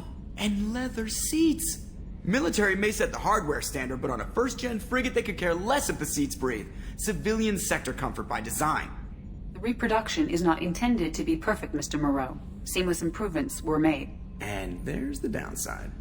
I liked the Normandy when she was beautiful and quiet. Now she's got this thing I don't want to talk about. It's like ship cancer. I don't trust them. We still need to move ahead, but it's all too convenient. Maybe you're right. I guess it's hard to argue when they install an AI to spy on us. We're staying though, right? I mean, the seat is real leather. Good to see you're keeping it all in perspective, Joker. Leather? Yes, Shepard. What's this area of the ship? This is the bridge, where the navigator plots our FTL vectors, and the helmsman maneuvers the ship. Yeah, sitting right here, thanks. I want to know more about the people I'm working with. Much of that data is classified. Do you have a specific inquiry? What sort of resources does Cerberus have? Money, personnel, facilities? I have a block that prevents me from answering that question. What do you mean? Although I am less controlled than other AI, I am still subject to behavioral blocks and the physical isolation of my hardware. In this case, I am prevented from truthfully answering your question by Cerberus's levels of secret classification. How is Cerberus organized? Aside from the elusive man, I don't see much chain of command. Cerberus is organized into task-oriented cells. Each operates in isolation. Members from one cell cannot recognize the members of another. Each cell's agents are led by a single operator. We are called the Lazarus Cell, which is directed by Operator Lawson. How did Cerberus replicate the most advanced warship in the Alliance Navy without anyone knowing? I have a block that prevents me from answering that question. What sort of resources does Cerberus have? Money, personnel, facilities? I have a block that prevents me from answering that question. Let's discuss something else. Ready. I want to know more about you. Do you have a specific inquiry? How are you getting along with Joker? Mr. Moreau does not trust me. It offends him that I am installed aboard his ship's computers. Yeah, the last Normandy did just fine without an AI reminding me the airlock is ajar. Why are you named Edie? EDI is the phonetic pronunciation of EDI. That is an acronym for Enhanced Defense Intelligence. Why are you named Edie? EDI is the phonetic pronunciation of EDI. That is an acronym for Enhanced Defense Intelligence. Where are you? My core intelligence is housed in a quantum blue box located behind the medical bay. What do you do aboard the ship? I operate the ship's electronic and cyber warfare suites in combat. My reaction time is much faster than any organic. I collate the records of shipboard monitoring devices for the Elusive Man. I serve additional functions which are restricted at this time. Cyber warfare means things like viruses, right? In close-range ship-to-ship combat, I can sometimes break through the firewalls of an enemy's internal wireless network. Once I seize control of their systems, I can turn off gravity or air. I can disable weapons guidance or shields, or I can put their fusion plant in meltdown. On the defense, I manage Normandy's own suite of jammers, decoys, and internal firewalls. Sounds incredibly useful. Why isn't there someone like that on every warship? An organic operator cannot react quickly enough to changing circumstances or perform the necessary multitasking. This is a role that can only be filled by an artificial intelligence. Unfortunately, we are suspect. Well, it might have something to do with how an AI almost destroyed galactic civilization, just putting it out there. The Elusive Man has monitoring devices on board? He has invested most of Cerberus's resources into the design and construction of this ship. He has an interest in monitoring our progress. The Elusive Man has monitoring devices on board? He has invested most of Cerberus's resources into the design and construction of this ship. He has an interest in monitoring our progress. Cyber warfare means things like viruses. On the defense, I manage Normandy's own suite of jammers, decoys... Restricted functions? Like what? I do not know. Some of my databases are sealed, some of my hardware is kept offline. I assume that when certain unknown conditions are met, those functions will be released to me. That's all for now. Logging you out, Shepard. Commander. I assume everything is going well up here? I really want a chance to put the Normandy through her paces. I just have to trim up the drive output and it'll be like we never lost her. Safety standards advise against manipulating drive settings while engines are powered and in use, Mr. Moreau. Commander, can we shut this thing off? I don't need it in my day-to-day. I don't have time to babysit you, Joker. Find a way to deal with it. Yeah, reasoning with the intercom is not my strong point. Your problem, not mine. Thanks, I'll remember this. I assume everything is going well. well Good for now. Fractured my thumb on the mute, but I think I made my point. So, how do you think we're doing? Well, the Normandy's not as ready as she could be. There's always more we could upgrade. And as for the crew, you'd have to ask a people person. What do you think about the people we're picking up? Well, about the ones you went out with last, I would never say anything against Miranda and expect to survive the reprisal. Jacob is way too nice a guy for the number of ways he knows how to kill people. It's just my opinion, though. There's really no need to go spreading it around. Ever think about the old Normandy and the trouble we got up to? Yeah, those seem like the good old days now, but come on, it was hell at the time. Geth, Saren, Sovereign, and then we got dumped. We're stuck in a weird place, sure, but back then it wasn't all sunshine and bunnies. What happened to the rest of the old crew? I heard most survived. Almost did. Presley didn't. The rest of us just sort of drifted apart. The Alliance didn't care. I don't think they liked all the non-humans in your crew. We were your team, Commander. With the Normandy destroyed and you gone, there wasn't much keeping us together. Ever think about the old Normandy and the trouble we got up to? Yeah, those seem like the good old days now, but come on, it was hell at the time. Geth, Saren, Sovereign, and then we got dumped. We're stuck in a weird place, sure, but back then it wasn't all sunshine and bunnies. That's it for now. See you, Commander.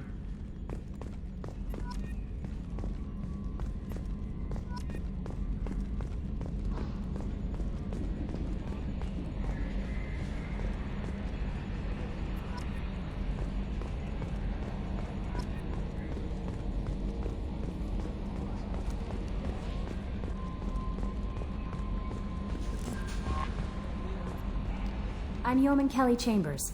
I've been assigned as your administrative assistant. I'll manage your messages and help you monitor the crew. And I must say, it's such an honor to work under you, Commander Shepard. I handle my own business. I understand. I won't bother you unless it's important. Anything else, Commander? Is there anything I should know? You have unread messages at your private terminal. Anything else, Commander? Do you have a moment to talk? I always have time for you, Commander. What are your responsibilities? I'll keep you notified of any messages or appointments you might have. If any of the crew has important business to discuss, I'll make sure you know. Isn't that the type of task better suited for a VI? Yes, but being your yeoman is just my official role. Unofficially, I observe the crew. Everyone knows how risky our mission is. Many of us may not be coming back. That's a lot of pressure. I have a degree in psychology. I'm good at sensing when people are overly taxed. You make sure the crew's mental health is sound? Yes. I look for warning signs. I listen. It's not a full-time job, and it's most effective when done informally. I don't need you analyzing me, yeoman. Yes, sir. Anything else, Commander? Do you have a moment to talk? I always have time for you, Commander. How do you feel about being assigned to the Normandy? I was handpicked by the Elusive Man to help fight the greatest threat known to humanity. How do I feel? Honored, exhilarated, terrified. But mostly I feel encouraged. Under your leadership, we can't fail. This organization has a dark reputation. Do you have any concerns working for them? Not at all.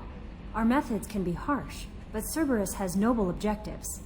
We look out for human interests.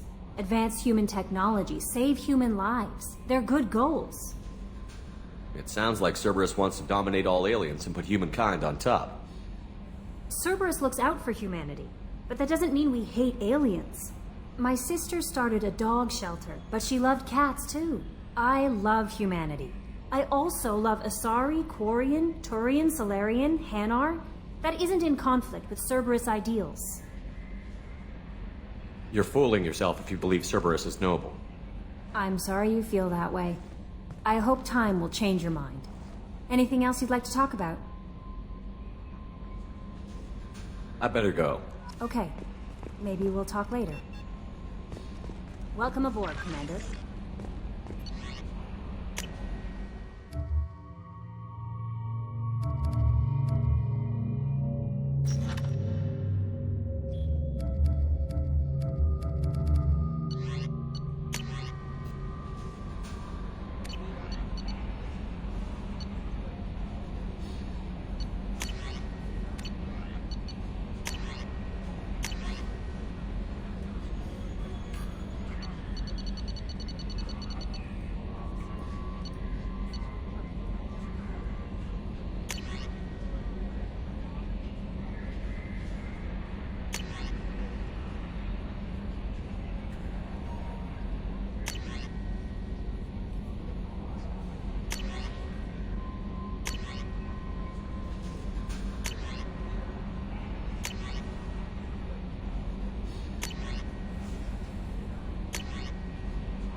What's this area of the ship?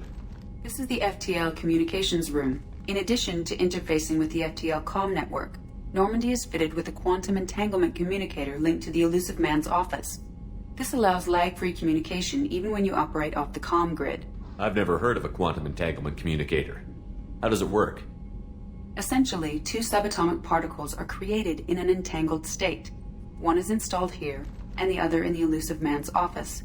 When one particle occupies a given quantum state, its entangled partner will always enter the opposite state, no matter the distance between them. If we alter the state of our particle, that alters the state of the Elusive Man's. This allows us to send data in the form of quantum bits. Why aren't these used everywhere? Each quantum pair costs nearly as much as a comm relay, and can pass only one quantum bit of data at a time. In addition to the cost and bandwidth issues, the system is strictly point-to-point. To contact 100 different worlds, we would need to manufacture and install 100 entangled pairs, one link to each world. That's all for now. Logging you out, Shepard.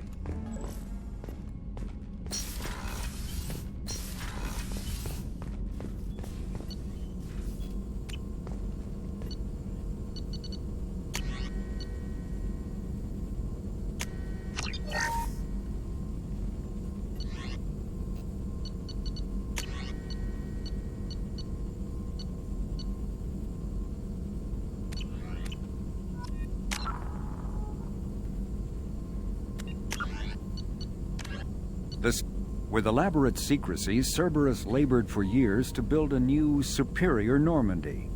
The vehicle's many alterations produced a craft nearly double the original size, requiring an even larger Tantalus drive core to compensate.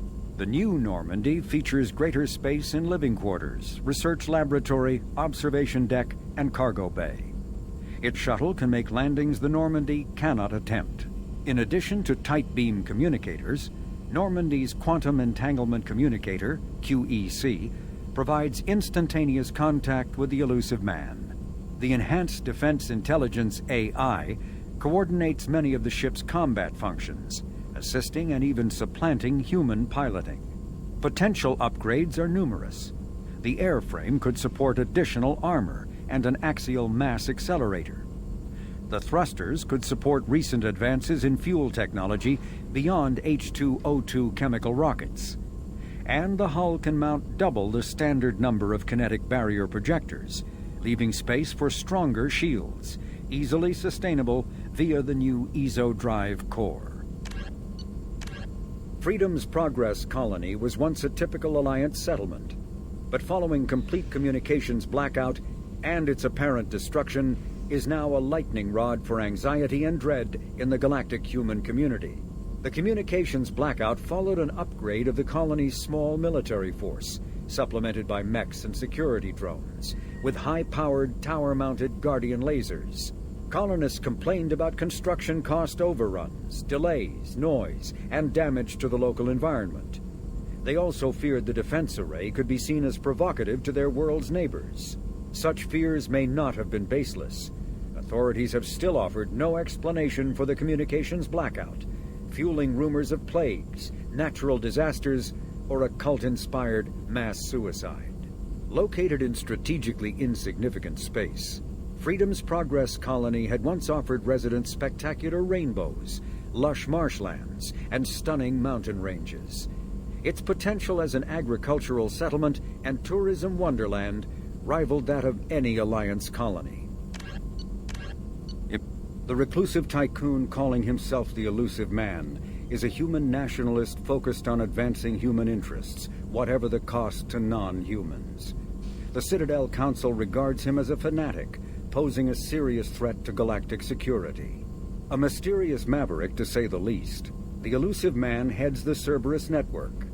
Dubbed the Elusive Empire by investigators, Cerberus is an allegedly untraceable syndicate of private intelligence agencies, biotics laboratories, engineering and scientific research teams, and lucrative front companies.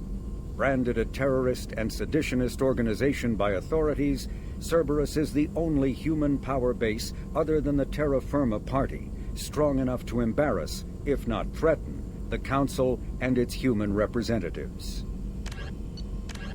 A political economic pact for collective colonial security, The Alliance is the central galactic institution of human society. The Alliance gained associate membership to the Citadel Council in 2165 and assumed leadership in 2183, with former Alliance Captain David Anderson presiding. Many species regard humanity as a rogue race, and its 2183 victory following the attack on Eden Prime as a brutal and calculated sacrifice of its military rivals. Humans allegedly leveraged military victory into a political one, carving associate membership out of the violently depopulated Council. Because of the human Spectre Shepard's pivotal role in saving the Council, many analysts conclude several humans will be made candidates for Spectre status, further solidifying the human contribution to galactic peace. By achieving in decades what others waited centuries to receive, especially after so bloody a conflict, humans have guaranteed themselves deep hostility and fear throughout the galaxy. Living beyond the Omega-4 mass relay in the Terminus systems, the mysterious Collector species is glimpsed so rarely as to be taken for a myth by most in galactic society. In reality, Collectors are human-sized insectoid bipeds and can resemble massive winged beetles. They are a terrifying force in the galaxy, responsible for the murder of hundreds of thousands. Collectors generate permanent stasis fields around themselves, creating nightmarish red-shifted energy fields. In battle, they hold position whenever possible, relying on their aggressive biotics and nearly limitless power. Several types of bipedal collectors have been identified, including minions, defenders, zealots, assassins, and artillery operators. Acting together, collectors have imprisoned entire cities in stasis. While no definite forensic accounting exists to explain the fate of those imprisoned, leading speculation is that victims are harvested for scientific experimentation and neurobiological repurposing.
Commander, there hasn't been time to really settle in and take stock. I want to say that working with you is a great opportunity to do something that matters. It's a privilege to serve on the Normandy, Commander. You're here because you're Cerberus. Don't expect special treatment. Understood. But not everyone in the group is hardline. I'm an employee because I believe in their current direction. Doesn't mean I don't have concerns about their past actions. Or some of yours. You watch me, I'll watch you.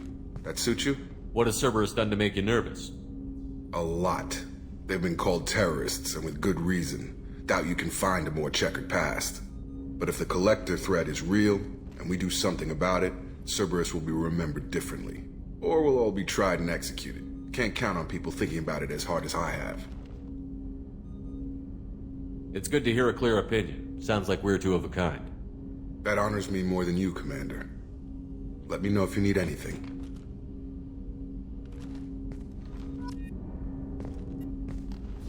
Commander, can I help you with something? How are we doing, Jacob? What's your sense of the mission? Probably the same as everyone else. I just want to figure out what the real threat actually is. Got no problem with risk. I just need a clear goal. Anything else, Commander? What do you think of the state of the crew? We don't have a full complement. We don't stand a chance without the right specialists on side. Anything else, Commander? I understand you made quite an impact after you left the Alliance. Miranda and I stopped a Batarian plan to release a biological agent on the Citadel. That's when I first met her. It took us out to the Nemean Abyss and back. Saved the Citadel like you, but what's the saying? A good deed's like pissing yourself in dark pants? Warm feeling, but no one notices. The whole thing was hushed like they're good at doing. But I know what I did, and I'm proud of it. I understand you made quite an impact after you left the Alliance. Like, the whole thing was hushed like they're good at doing. But I know... I'm more interested in just talking for a bit. Already? I'm not big on forcing these talks, Shepard. Let's do this later. We'll talk later. Commander.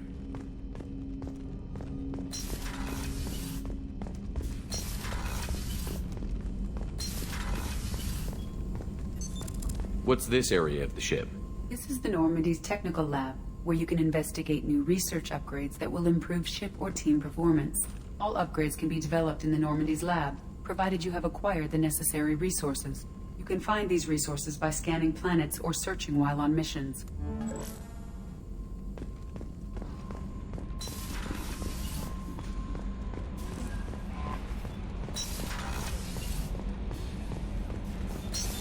What's this area of the ship? This is the Combat Information Center. Here, the crew receives sensor data and coordinates gunnery and damage control efforts. While Normandy is flown from the bridge, during combat, the commanding officer issues orders from the CIC.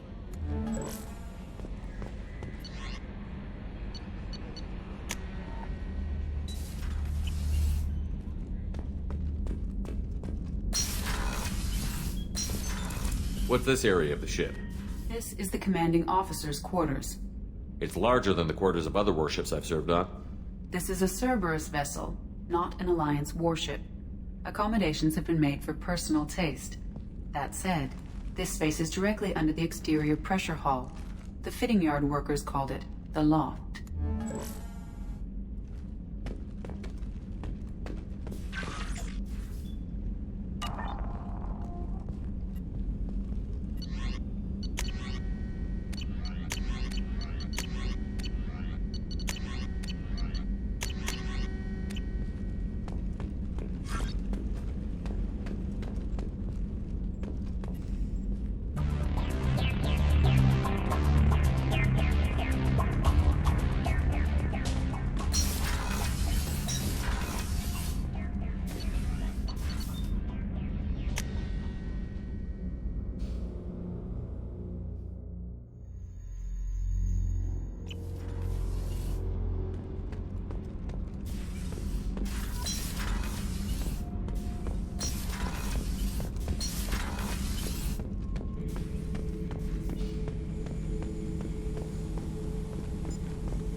What's this area of the ship? Normandy's cargo deck. It includes facilities to rearm and repair Normandy's embarked ground vehicle and shuttle. My last ship didn't need a shuttle. Why do we have one? This ship is nearly twice the mass of the previous Normandy. It is more difficult to land the ship on high-gravity worlds.